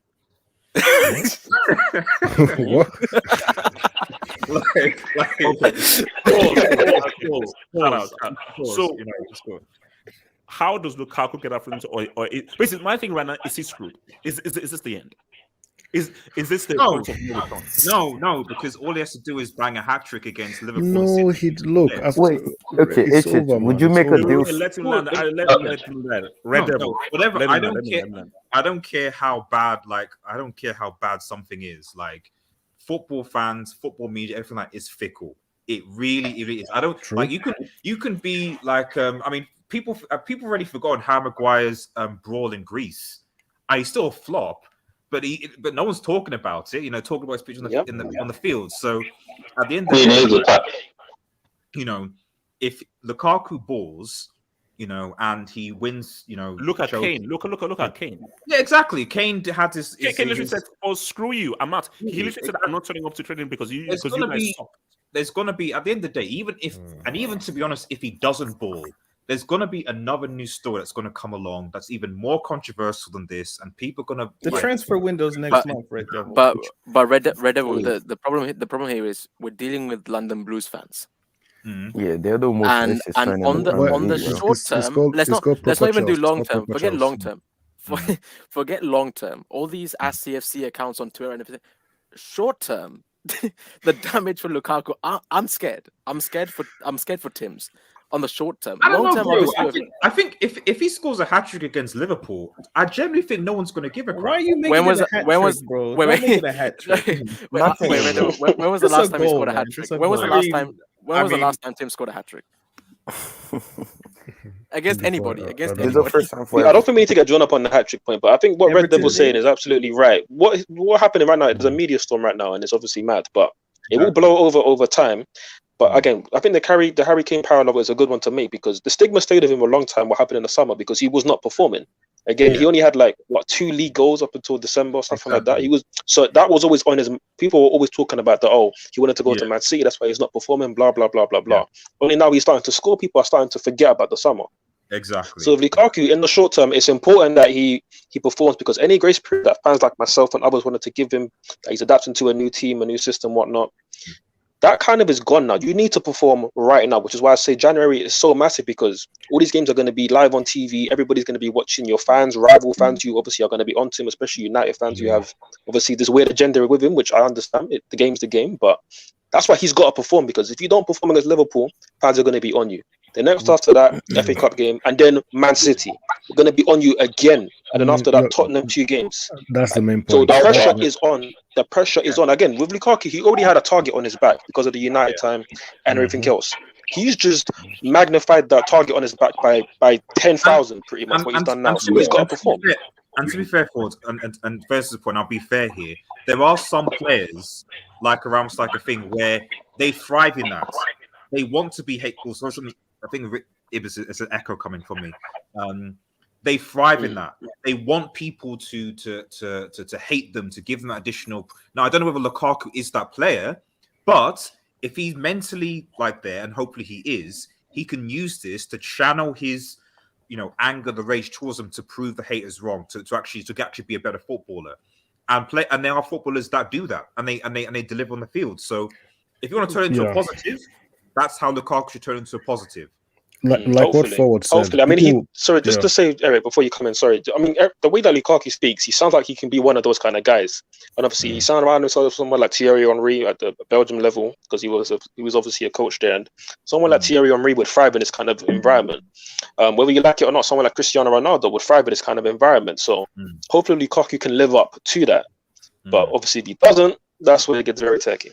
Yeah. He will never have the good memories with the fans. That will never happen at this point. Yeah. Like that's it's just about Eric. Unless he literally comes from scratch and scores all the goals that leads Chelsea to a Champions League or a league, then they'll forget about all of this. No, I disagree because Jorginho got his rep turned around quickly. Because look, everyone called him sorry son in the first season. Everyone wanted him gone. But he won the Champions League, and everybody was all the Chelsea fans generally were very happy that he got top 3 in the Ballon d'Or list. Everybody loves him now. Again, people like myself still feel like he's got clear holes. Okay, I'm talking about most fans who aren't complicated like yourself, DT. But again, I'm talking about just the general consensus, right? Most fans love Jorginho now, and most fans will love Lukaku if he performs. No. Look, what Lukaku said is different, man. It's different. Jorginho never did what Lukaku did. I heard that, but let me just give a quick rebuttal to that. When he was one at a time. Ford, Eric, and then Daniel and Ford. Okay. So I just want to say what Eric said, that again, what Jorginho did wasn't the same as Jorginho didn't do anything actually. So you're right in that sense. But we saw Hazard for many years fill out with Real Madrid. And more importantly, we saw Didier Drogba back in the day say that, I want to play for Marseille one day. And there was an outrage then as well. People forget about this. There was an outrage a couple seasons in when he wasn't actually popping off that much with us. He said that, I want to go back to Marseille one day. And there was a time where people were on Drogba's case then, but it turned around. Now he's become one of the most beloved, if not the most beloved player in Chelsea history. So it can turn around for Lukaku very quickly. Steven Gerrard. That's the one key thing. Steven Gerrard, Chelsea links. He said stuff in the comments. Liverpool fans wanted it got violence.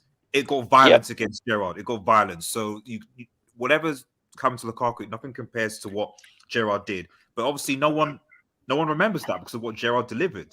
So Red Devil, bro. Did you see the tweet where some Chelsea fan or some guy he wrote, Chelsea must be down bad if they are making a black guy miss being in Italy. Look, forget. Look. That you know what? Fair enough. What Forward said. I agree. Abdul Mishap. I agree with what Forward said. And leave it muted. Abdul, leave it. I mean, keep it. Put an anvil on the mute button on your keyboard, man, please. Forward. I agree with you. I do. Wait. Okay, hold on. Wait, hold on. London. Okay, I mean, what is this? HH better. He better be ready for a chance on Sunday. I mean, what are we doing? You're not calling yourself a monkey chance username. I mean, come on. Yeah, you gotta change that shit, man. That's not actually acceptable. Like, don't make jokes about that. I test merchants says Rom just wants to win his second ring, man. You're tripping. Wait, it's. Yeah, wait. Hold on. I need to say something. So Romelu Lukaku, aka Tim, says, Tommy T bugging, bro. What's my mother? I told him to get me touches in the post to run pick and roll.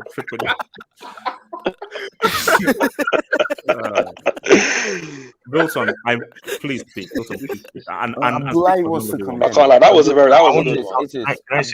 Can I say something? No, Cove. I will call after Wilson, please. God damn it. Yeah, Abdullahi wants to come in. Man. Abdullahi wants to come in, and also I'll bring him.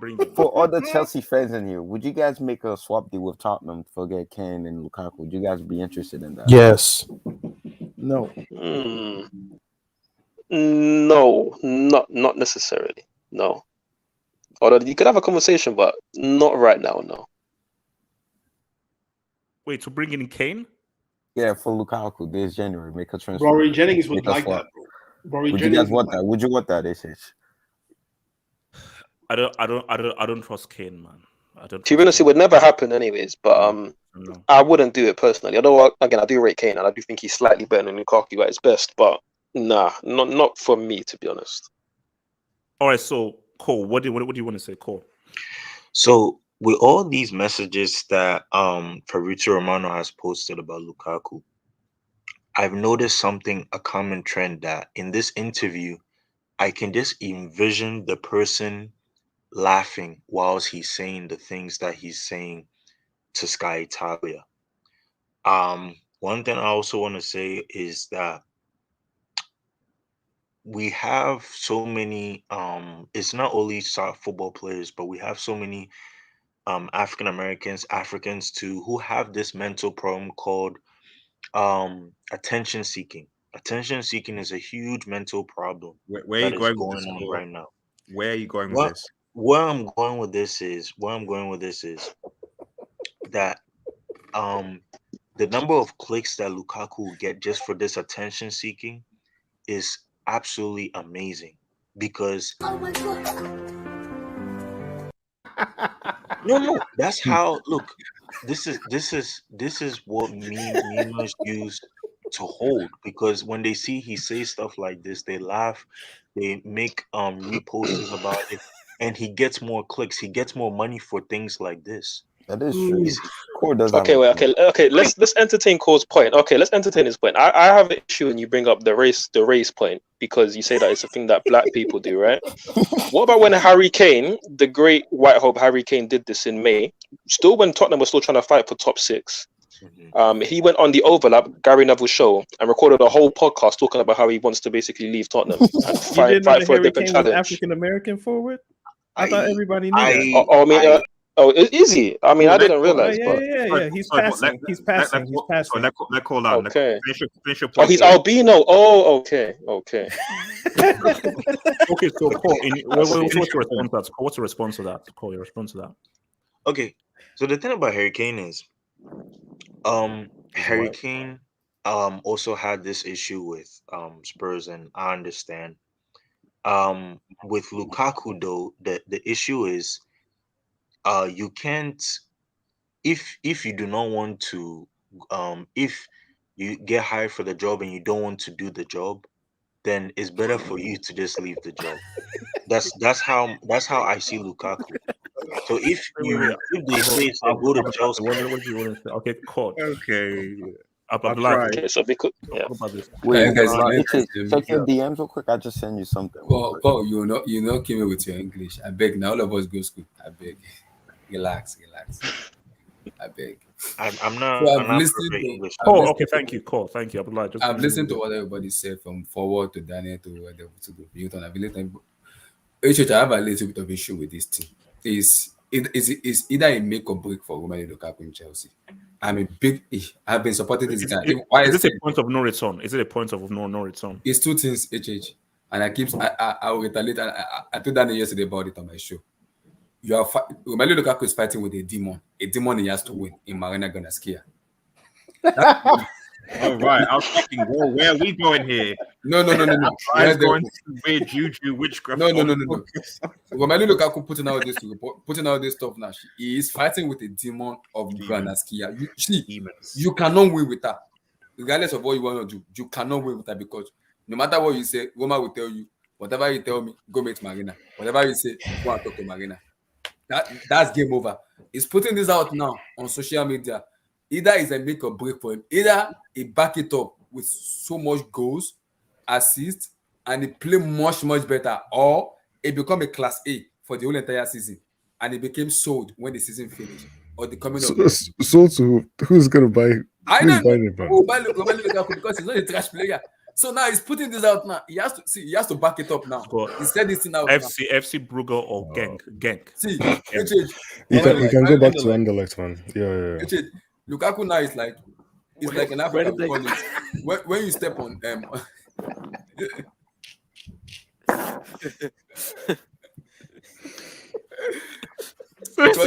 Wait, if the 2022-2023 season starts and then for some reason nobody wants Lukaku and he's now striker for Anderlecht, bro, you know what? Then life, not football, life has peaked. Life would have peaked.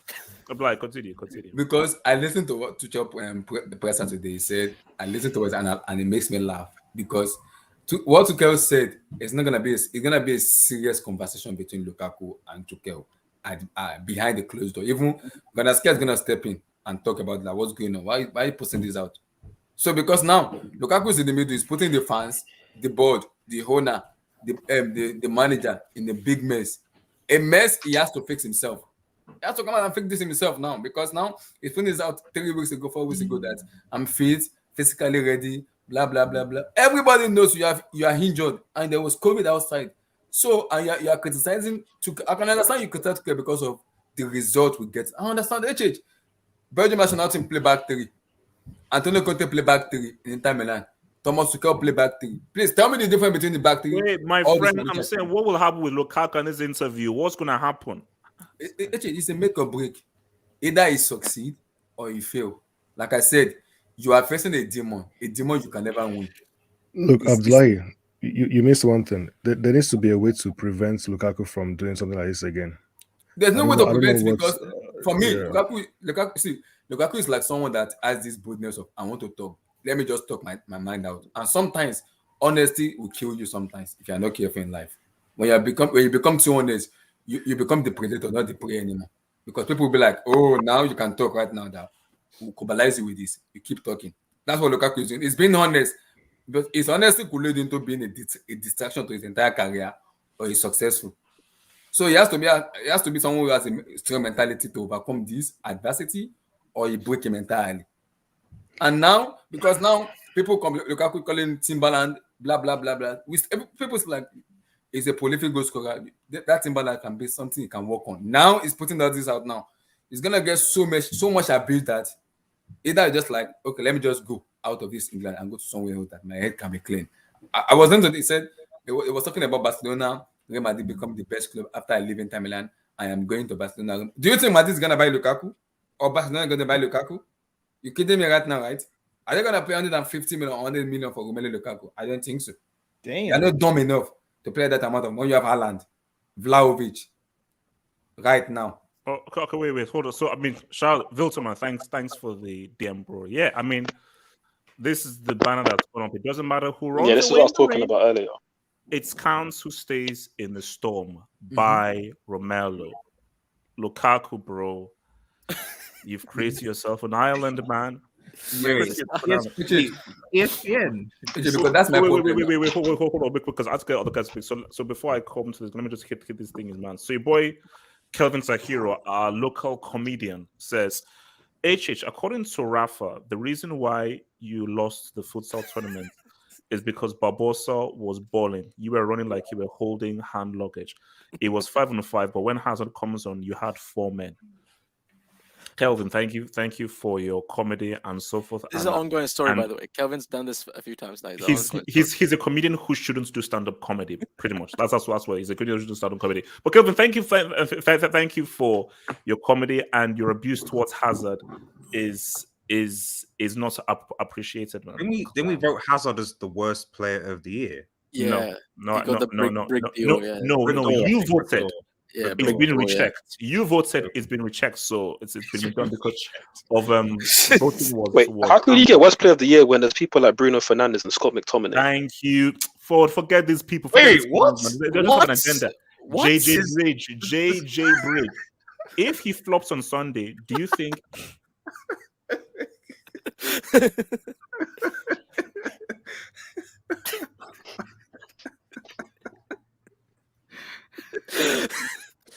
You know what? This isn't funny, so I'm not going to laugh because this isn't funny. It's not. JJ Bridge, my answer to that is I hope not, because that would be messed up. But JJ, know, because JJ, I know that you share my same skin tone, and you know the fan base that you belong to. So it is what it is. We saw what happened to Sterling. We saw what happened on the train. You know, RDS worry about Chris. Yeah, the train. Tim's, no trains. Tim's, no trains. No trains. Says wise words from Core TV. Big fan, brother. Just to pick up on Red Devil's point, we have seen it with the Chelsea fans to Sterling, the guy in Paris, all that. Cool.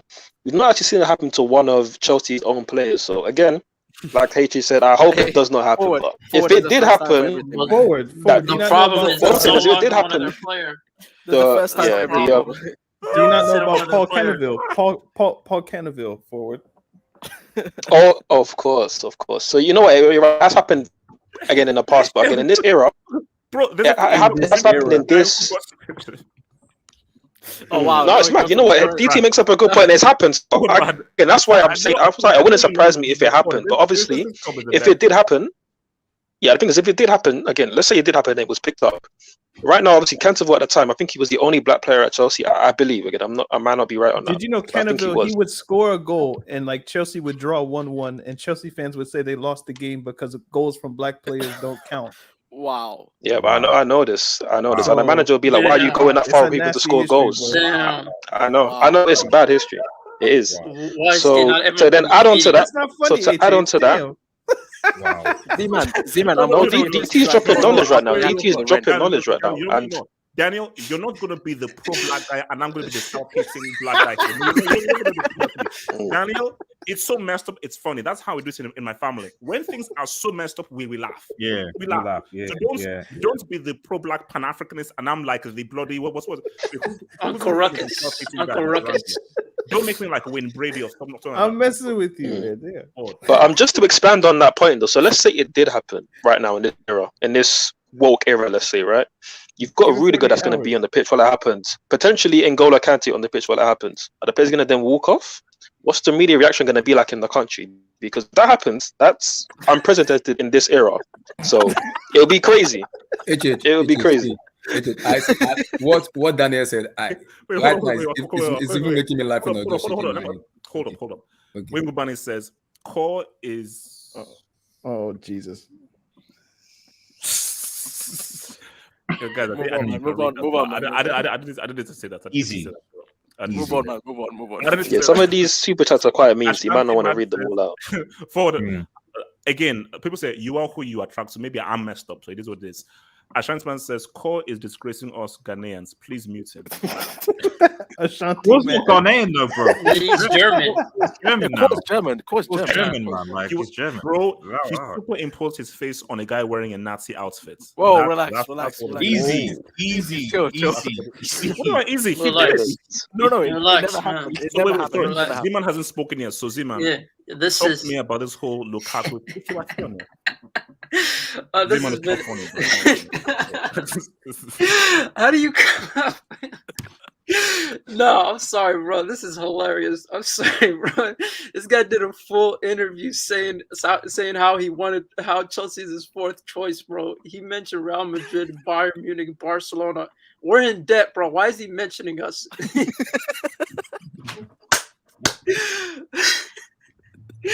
Bro, oh my god, he treated you guys like a small club. I'm not gonna lie, he sunned you guys. Okay, so I have to jump in there and say, we can crack the jokes and it's funny, like we can run the banter, but in reality, he said this comment in 2019, and this was before joining Chelsea. This was he was saying he was seeing Inter Milan as a stepping stone. Let me finish. Let me land. He was saying that he was seeing Inter Milan as a stepping stone to one of the biggest teams in Europe, and then he named Real Madrid, Barcelona, Bayern Munich.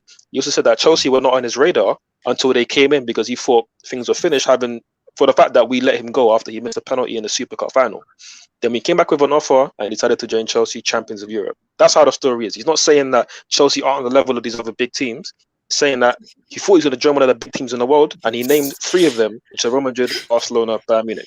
We're not running agenda on Chelsea while I'm here. It's not happening. The only thing for that to clarify is my bad, man. My bad. All right, my bad, man. Lukaku, listen, man. Lukaku, man. I'm telling you, this guy doesn't know how to handle pressure. I've been saying that this guy does not know how to handle pressure, bro. Remember, this guy deactivated his Twitter account immediately as soon as he started getting abused. This guy tweeted about his control in the Euros. Like, let's be honest, bro. You guys talk about Steven G. This guy isn't isn't made like that. This guy doesn't know how to handle pressure. And I'm being honest, bro. Lukaku's finished.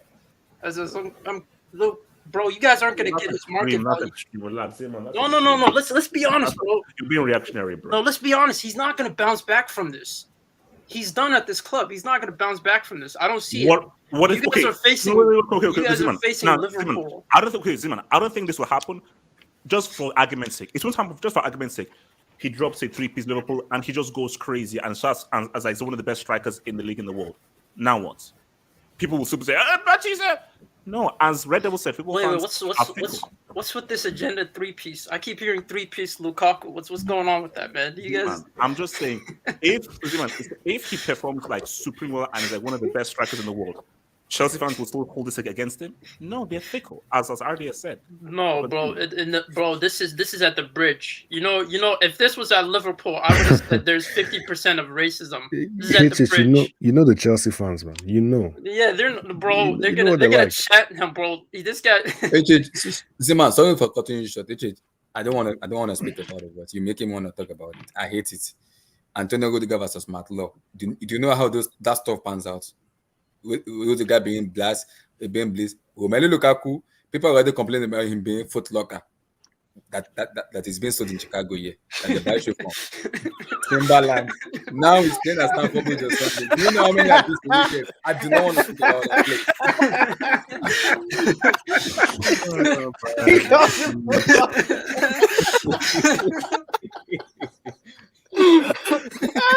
This is bad, man. This is bad. He's not recovering from this, bro. I don't see it, like that. I don't want to talk about that. But you're not talking enough about this stuff. Wait, hold on. Hold on. So boy, Ban fancy. I'm about to zoom in. Kind of upset. Chelsea fans, scouring the dictionaries and thesauruses from 1850 right now to get some Arabic.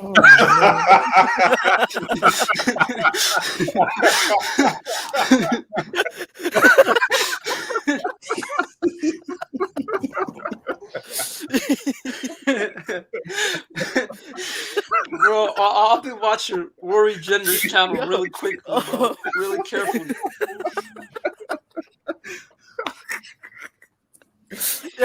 Yo, this is bad, bro. This is bad. Oh god. I don't know what to say. 850. But I have to. Tim's, man, what did you do, bro? What did you do? I literally never thought in a situation where Chelsea this guy, why is this guy can't control himself? No, you know the funny part, why is literally, bro? I thought Fernando was bad enough, bro. Wait, why is the funny part about bad enough? This guy can't control. When I listen to the new people call him Timberland Footlocker, I laugh because I know on Sunday Lukaku will get booed from the staff. This is the big. He's not going to handle the pressure. To everybody. Now he has to perform. And I don't even think Lukaku has the ability. Look, Abdullah, that's Sunday. Sunday is gonna. Abdullah, is it at Anfield or is it at home? At Stamford Bridge. No, that's at the bridge. That's what I said. There's a 70% racist third. Red Devil. Now you see the problem here, bro. No. I thought it was at Anfield, and I was like, okay, it's perfect. The bridge never forgets, man. It's the road. So the key question is: are Chelsea fans? Let's keep it stack. If Chelsea fans are gonna, from the get go, for how many minutes, just boo the guy, I don't see Lukaku as the type of player who could take that amount of criticism. He's not that type of guy, man. You know the funny part. Wait. Hold on. Let me finish it up. Hold up. So, what's it called? ITS Merchant says, other fan bases are also racist, though, not just Chelsea. ITS Merchants. That's some all lives matter type shit. Listen, ITS Merchants, there was a documentary done, and I watched the documentary in the 90s. And basically, they were interviewing these black players. And I remember watching this thing in the 90s. I watched this thing, I think, in 97 or 98, way back when. And these players said that, what's it called? Millwall, West Ham, I think Leeds, Chelsea. Yeah. These were the guys. Because I don't know, but it was definitely Millwall. I think it was West Ham, Leeds, and Chelsea. That these were the guys where black players knew that, man, oh gosh. Well, every time they saw a fixture away at Chelsea, they knew that, man, we're going to get it. So it is known that these guys, of course, there are racist fans around, but they're guys who are synonymous with Millwall have it in their chant. You know, we don't care if everybody hates the I used to hear it in London when I was living there. Like everyone hates us, we don't care. We are Millwall, and they would just chant it whilst shouting. Yeah, so it's like that's just what which is why like it's. I mean, bro, Lukaku, bro. But see, my thing is, which is why so it's bad. You see this. I'm almost going to echo Juju, man. Like, if I'm going to just remove myself, this is almost like a really interesting storyline. Because if we're going to say what's going to happen, and as people have said, this is a point of no return, Lukaku, you may have to engineer a move in January. Now, how do you engineer a move out of there? And if Lukaku leaves and Chelsea now without a striker, how does that work? No. You have a striker. You have a striker. Well, you guys are going to have to sell him for half. No, we don't have a striker. English Talent FC says, HH, the fraud, the hater. Lukaku does an interview equals HH defends him, calls him innocent. Blame the midfielder. King Kane speaks, HH kills him. If I speak, I'm in. English Talent FC, your own Queen Lizzie's hero. So what can you say? So someone was saying something. I mean, look, guys, as I said again, man. I mean, I wanted to do something. No. Actually, wanted Abdullah and Nazim, Abdullah. I remember Harry Kane doing the documentary with them, Darren Neville. People doesn't talk too much because it's Harry Kane, and because he doesn't have a black name. Lukaku put on this interview right now. It's already been crossed already with so many names. Already. No, I can't lie. That's cat because Tottenham fans were onto Harry Kane for talking at that time. You can maybe say Lukaku got it more. Okay, fair enough, but Kane got it a lot at that time. Exactly. It wasn't like Lukaku now. Lukaku has been abused and people are kind of like... Yeah, but Chelsea are a bigger club than Spurs as well. I know. But now, Lukaku is putting this out now. It's not even... not according to Lukaku. Yeah. It's not even the club at all.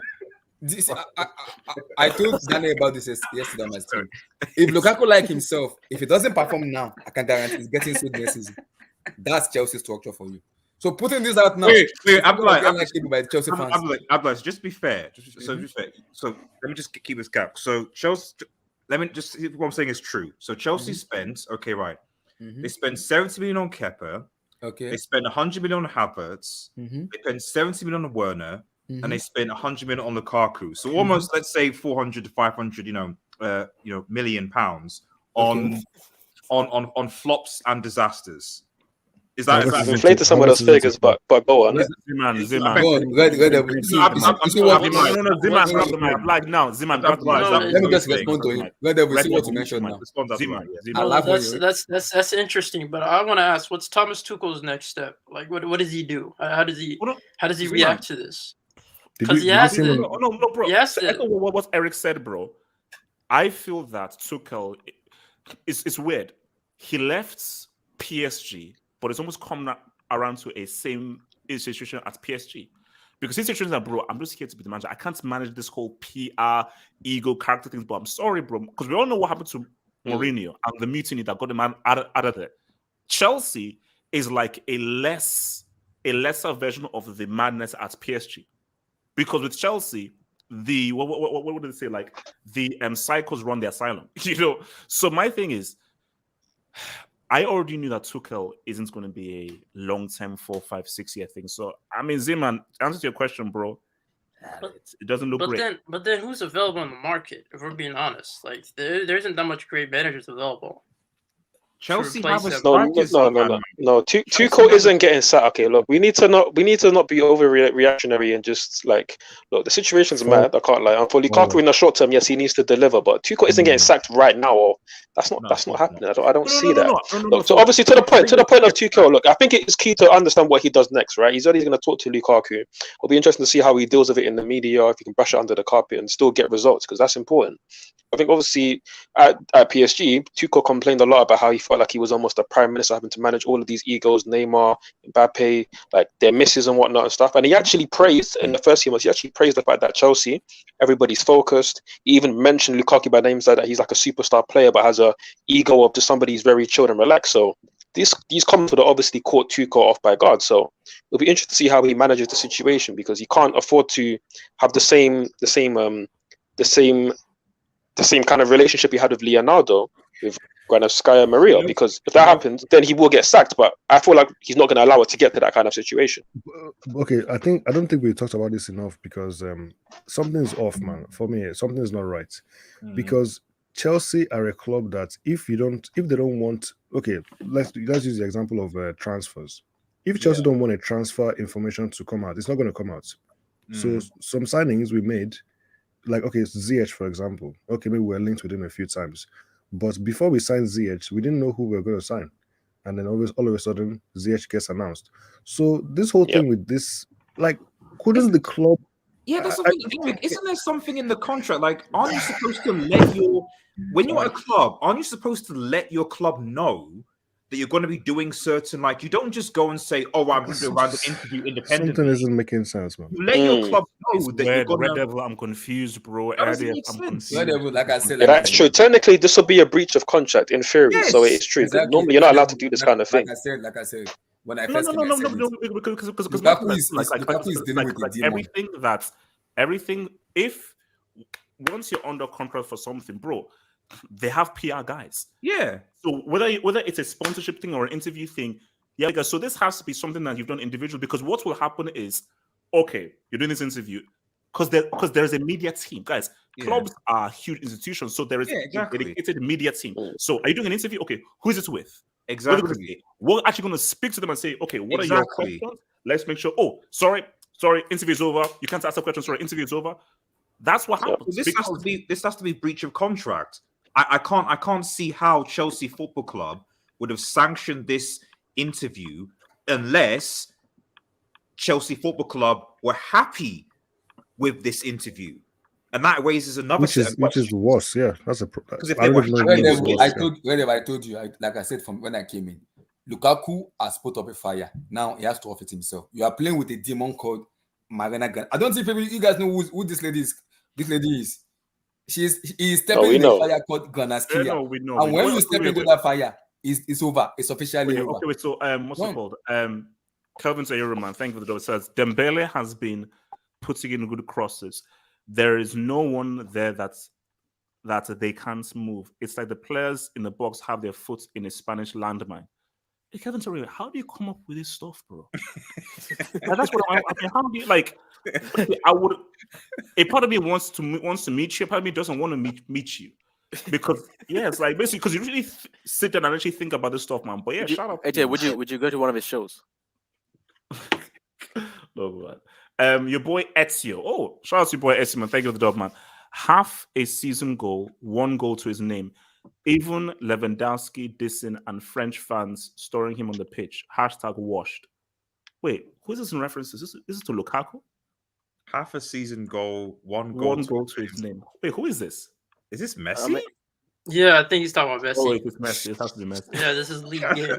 Wait, how the hell did we get to Messi? How the hell did we get to? But look, he was brought for the UCL. So if he delivers the UCL, who cares about Uber Eats, man? Same goals as Fred, man. It's okay. ISS mention says people already had an agenda against Rom, Tim's, which is what Wisekin already is popularized, by the way. That's what you Mega.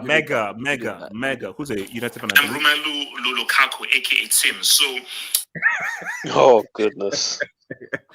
Yes, that wasn't me, by the way. That was me. That was my tweet. Yes. Mega says you can tell Zeman is an adult virgin. Okay, Mega, bro, getting emotional for Lukaku, that can never be me, man. No, but what's called Zeman? Someone in the comments actually thought. Someone in the comments that leave Zeman alone. Then people said, he's an adult. And the person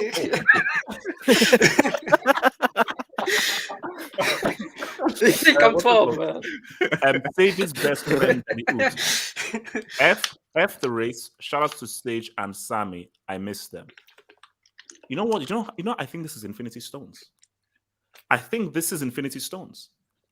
Why? Daddy Oos and all this person is Infinity Stones. I've done the math. It's Infinity Stones.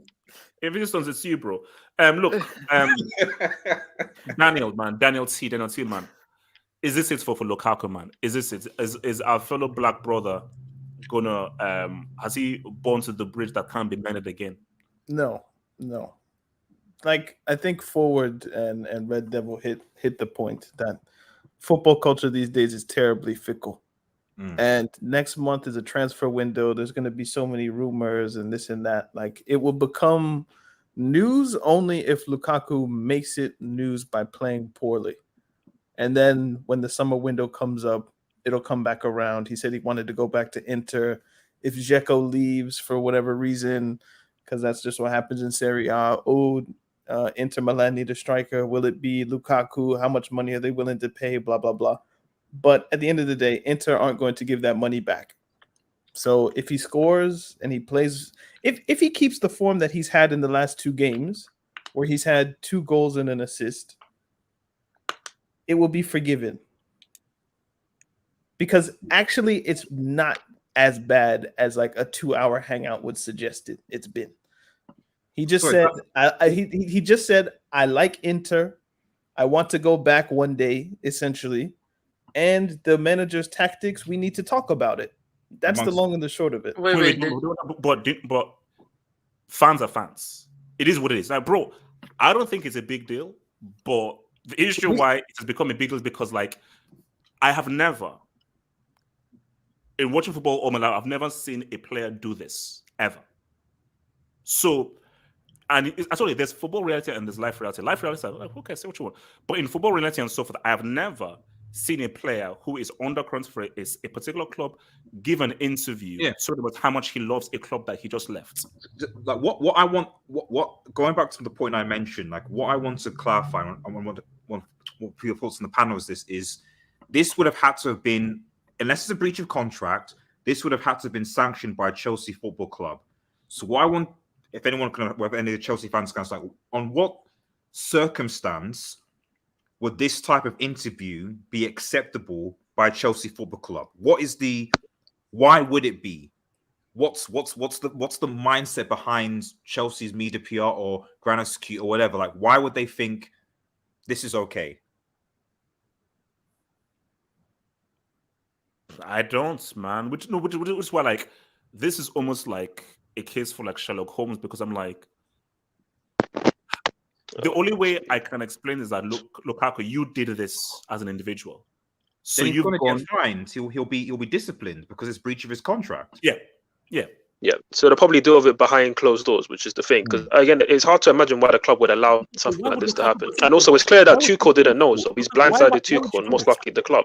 No, the thing is, he said he wanted to leave in his prime. Like that's disrespectful. That he has a 5-year which is contract. now, yeah, which is No, now. but no. But see, that's where people are misconstruing the words. He said he wants to give some of his prime years. Now, again, people look at that and think, oh, prime years is maybe 28 to 32. No, he doesn't mean that. He means he still wants to give some good years of his career to Inter Milan. Which, again, look what Thiago Silva's doing right now. People would say he's not in his prime, Look but he's at giving what Chelsea Ibrahimovic 2 is very good doing. Like, years. he's 40 years old. Ibrahimovic, Like, Cristiano Ronaldo. There's plenty of these people like out you there. So go to Lukaku, Serie A to in retire. theory, yes, he would. And again, in theory, in Lukaku's world, ideally, he maybe would like to go back to Inter Milan at 35 and then play a couple years there, win a Golden Boot, win him another Scudetto. But again, things don't always play out how you want them to play out. So again, we'll see how this unfolds.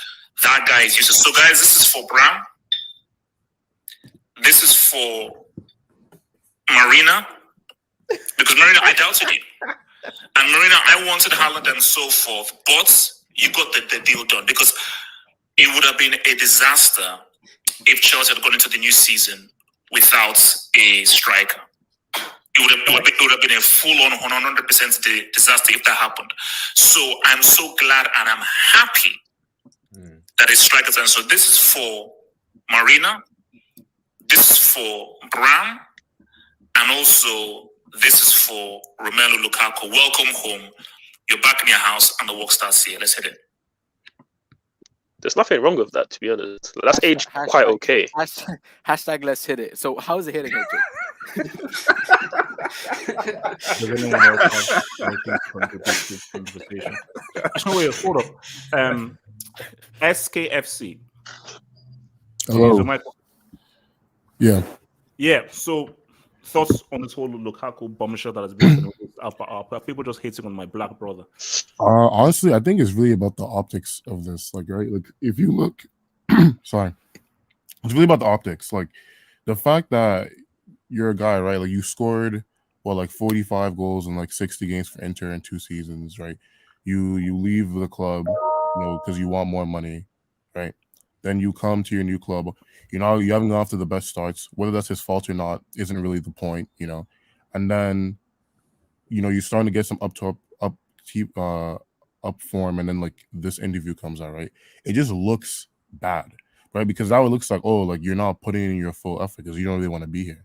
Because it's not even just about, it's not even just because I know like we make fun of like the proper Chelsea fans or whatever, like, oh, like you don't like kiss the badge every 3 seconds or whatever. But even outside of that, pretty much, if you look at that interview, if you look at it and you have the worst interpretation of it, he's essentially saying that I'm just going through the motions, right? Like if you look at it through a bad lens, and he's essentially saying I'm going through the motions. I don't actually want to be here, but like I'm kind of just like going through the matches because like it's kind of in my contract. That's not exactly a recipe for good performances, is it? So when you compare that with the fact that he hasn't been like the same Inter Lukaku, like it just looks bad all around, to be honest. But yeah, well, but I think so I'll let you finish. Sorry. Oh no, I was just gonna say I think if he has an uptick in form, then I think the Chelsea fans will like get over it. But if it keeps going, like if his performances like don't improve, right? And this specific interview is just going to pretty much define his second stint at Chelsea. If things don't get better. What were you gonna say for him? Yeah, no, I do agree that I would say this is a crossroads moment. Certainly, he's added a lot of unnecessary pressure to himself. Again, like I said earlier in the stream, this was very unprofessional what he did. But again, you say his performances need to improve. Obviously, these comments were maybe a month ago, let's say. He's performed in his 2 games that he's returned. He's performed, and he's been good. No, that's why I said it's about the optics. I'm not like my point isn't even whether he's actually performing good or not. If you just look at the way it looks when you compare his Inter self to how he's been at Chelsea, whether that's his fault or not, it just looks bad. Like it just like you could like if you were to add no context to this, right? You could easily just be like, guy who scored like 45 and 60 in 60 barely scores now, and now says he doesn't really feel like being at the club, bro. If I just gave you that sentence with no context, it looks terrible. Like, right? Yes or no? Yeah, no, that's a fact. That is an absolute fact, which is my concern for the situation is that if he doesn't perform, then certain Chelsea fans, you won't spend 2 hours talking about it like we are logically. They're going to see a headline. They're going to get upset. They're going to go to the ground. If the first 20 minutes aren't good against Liverpool, let's say they're 2-0 up, then fans will turn and they were going to get on Lukaku's back. And I don't think Lukaku is he's not that type of player like Ronaldo or Ramos or Henry or whatever, where like he gets booed and bombarded and he'll recover from it. So my big thing with him is that like if it happens against Liverpool, like okay, yes, it will fade, but players also play based on form. So if it's Liverpool, then it'll be against City or carry over to Spurs as well. And then you're like, when is he going to bring back that form? How is he going to sort of recover from it mentally and psychologically, given that the Chelsea fan base are quite, like any fan base, are quite toxic and will give him a lot of abuse. As HH said, if it gets so bad, it might be maybe not in the January, but maybe in the summer, you might have to force a move. No, I don't know. Maybe you might have to force a move. I mean, so let me bring you to your boy Daddy who says Infinity Stones makes $7.25 an hour. Don't mock me, HH. So is this Gatlock? Let me guess. It's Gatlock then. Maybe it's Gatlock. Half Hope's son. That is what? That's not my son. I don't have a child. I don't have a child. I don't have a baby mama. That's not my child endangerment, bro. Why is he holding a Glock? And my child will not be holding a firearm, bro. So that's not my thing. Daddy, you love Fatstad and Lukaku more than me. I don't know who you are. I don't. Bro, have hope. Would your son's name be like Lose Despair or something, bro? I said I don't claim that clown. That's he just said that. I don't have a child. I don't have a baby mama. So don't associate that crap with me. What's it called? Wireskin man. Where do we go from here, man? With Lukaku, man.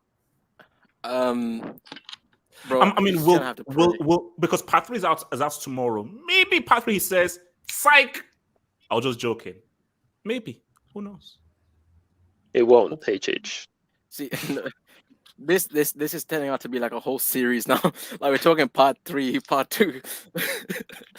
Like I don't know how many parts there is actually left of this. No. There are 3 parts. There are 3 parts, and the last part is tomorrow. There are 3 parts. But listen, all I can say, like, especially with this Liverpool game coming up, like, if this dude doesn't start performing, now, basically he cannot go on a goal drought like he did at the start of the season. He can't do that, and like RDS and everyone else said, like, this dude he can't handle that kind of pressure. Like so far in his career, he hasn't come out as a guy who strikes as someone who just thrive under the pressure. You know, I don't think he's that dude. And for one of the main reasons why he kind of cherished at Milan is, yes, they played a system that was so suited to him, and he had the correct personnel to support him.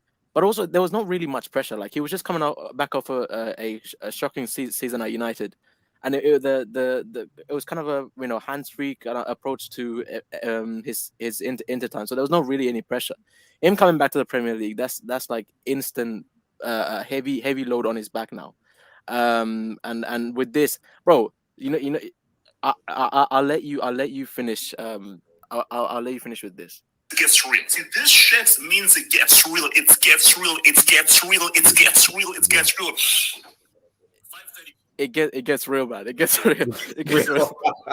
It gets real, man. Actually, I want to know whether, like, is there like a device you have that they're all saved up in stuff, and you just press a button, and because the difference with these receipts, I'm like, it's almost like you're like a DJ, because I'm like, no, the way you bring up these receipts is quite worse. I want to know the device you use. I want to know the device you use.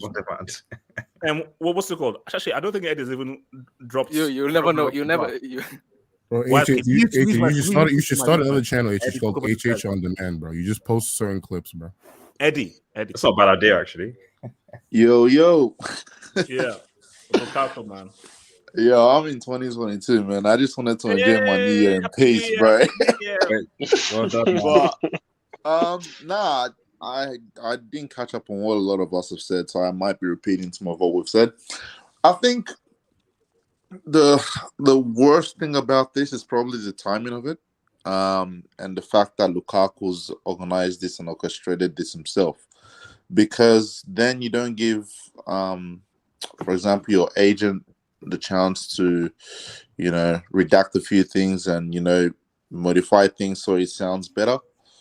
Or, for example, the club as well, you don't give them the opportunity for them to have a look and, okay, maybe cut that out. That's not going to sound well. You just put the whole thing as in its rawest form. And, knowing what fans are like, it can be open to different kinds of interpretation. Now, a lot of what's been said, some of it I don't agree with, but some of it is what a lot of players say.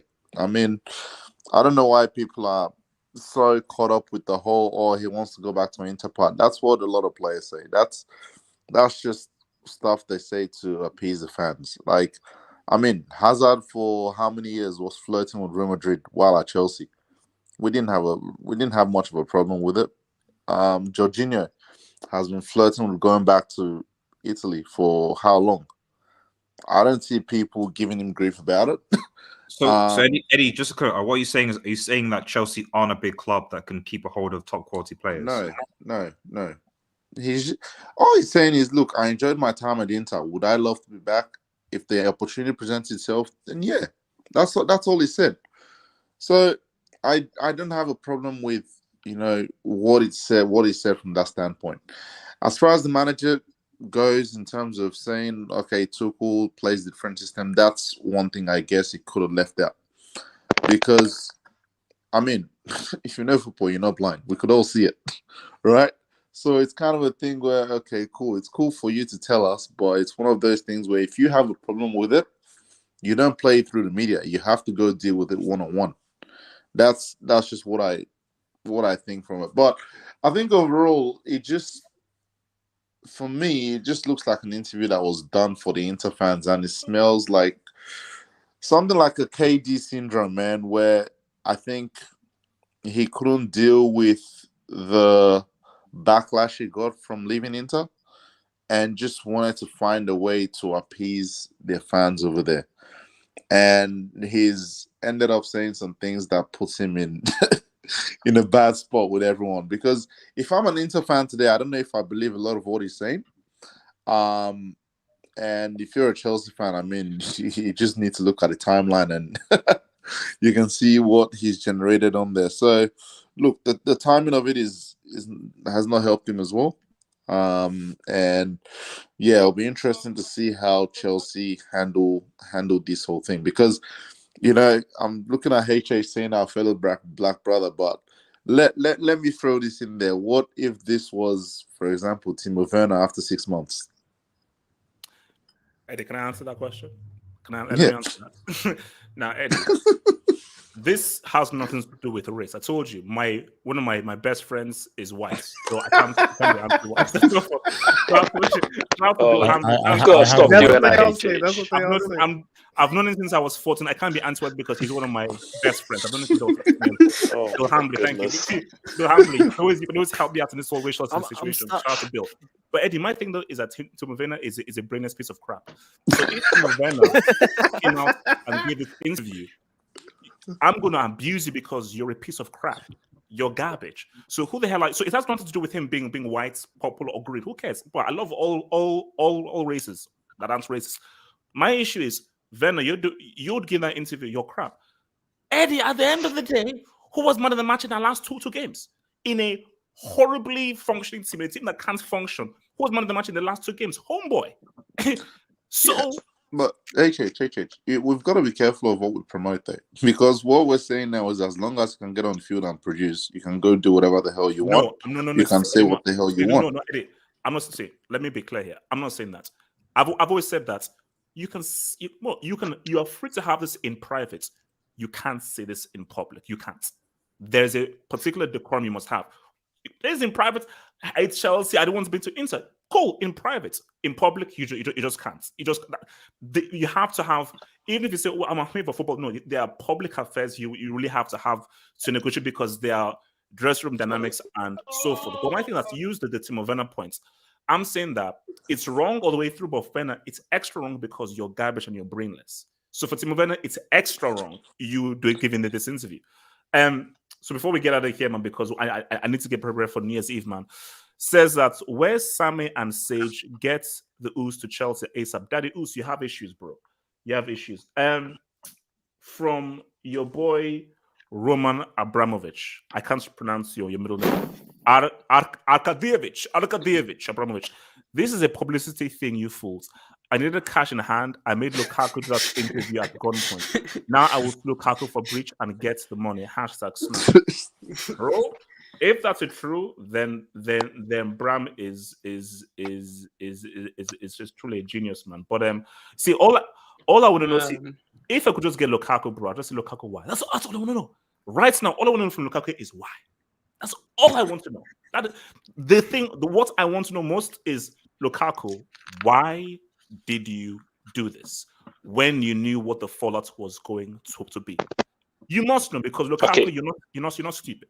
You must have known. Well, HH, you know what? You're right. Lukaku isn't stupid, and it's a valid question to ask. So let's say Lukaku's response to you is, "Oh, I did it because I wanted to appease Inter Milan fans because I said I would tell them the story, and I told them the story, and I didn't think the backlash should be that bad." And what would your response be to that? My response would be that, Lukaku, you're very foolish. If you believe that, first of all, you said the response wouldn't be that bad, then why did you deactivate your Twitter account? I said that you have to be very foolish to think that, because you've played in the Premier League before. You see, if you've never been in England, fine. You've been in England for a long period of time, and everybody who's played in England knows that, bro, the fans here are different. The fans in England are different from fans anywhere else. Of course, there are passionate fans around, but the way that fans care in the Premier League, it's different. So you've known it being at Chelsea, being at West Brom, being at Everton, being at United. You know how fans are. So for you to say that you didn't think it would be that bad, you're extremely naive.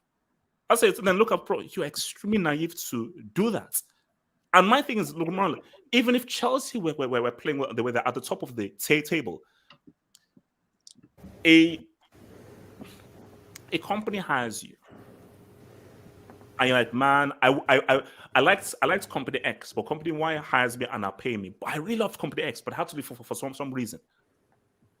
I can't badmouth company Y. Even if I may not like it and so forth, they're paying me. They're paying me well. If I don't like company Y, I'll say it in private. I can't sit like when we're like in the rec room and say, man, this company sucks, man. My previous company was way better than this, man. This company is horrible. It's crap. No. That's messed up. You can't start bad-mouthing a company that is paying you and paying you well. Now, bad-mouth them in private at your home, but you don't bring it into like the company space where now guys going to say, oh, do you know what the guy just said about this company? Oh, do you know what the guy said? He said the previous company was even better than here. I wouldn't be here if I was offered something at the other one. Yeah. Yep. I'm like, no, bro. It's like you have to have, because for me, I'm not going to beyond football right now, because these are companies. This is your job.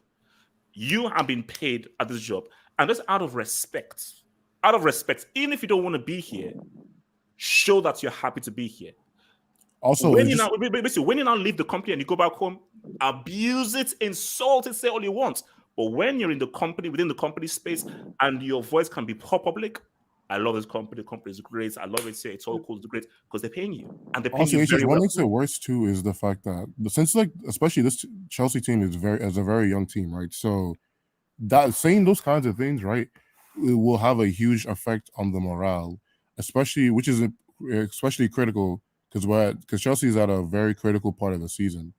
Because from late November to early February pretty much dictates how the rest of the season is going to go.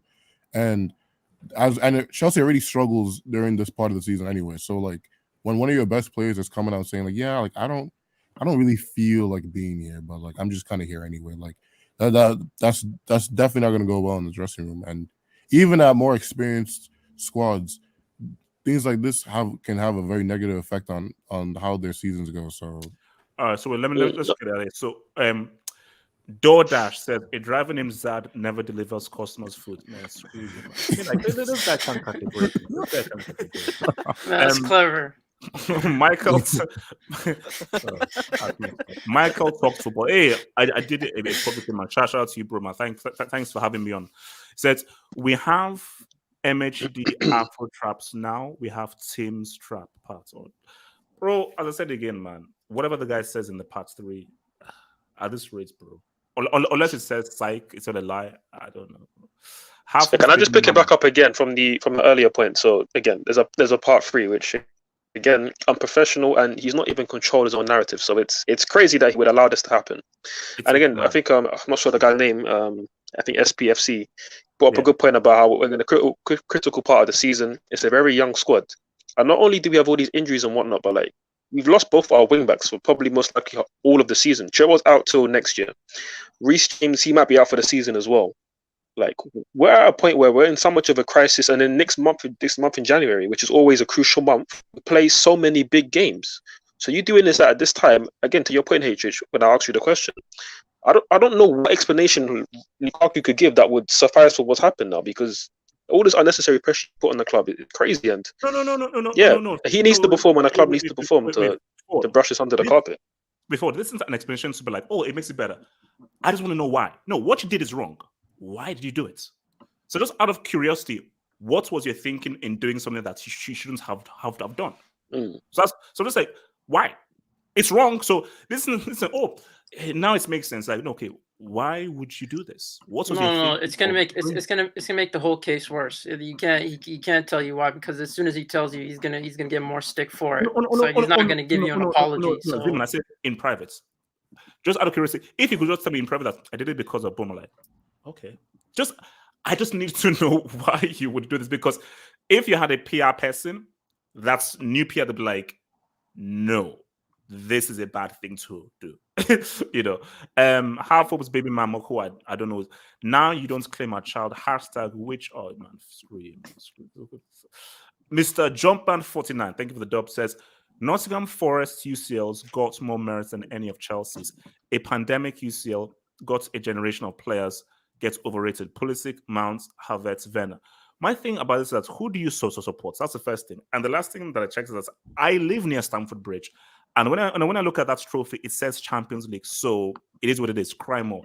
Half Hope son, who is Dad, your boyfriend Zad ate all my cereal. Help. I don't claim and I don't know who the hell you are. Clown. I will not tolerate any bad word about Zad. # food. You know what? On that note, the guy. Oh my, this guys won't leave me alone, man. Oh yeah, there we go. There's one more, bro. Yeah, there's one more. Yeah. Eden Michael Hazard. DoorDash, where's my pay? I need food. I will.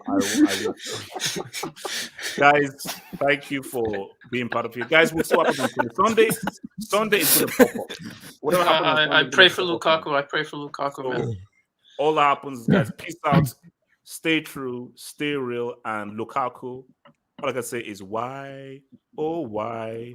Oh, wait, what's my outro? Oh, why? Wait, where is it? It's real. See, this shit means it gets real. It gets real. It gets real. It gets real. It gets real. Yo, you should repeat that.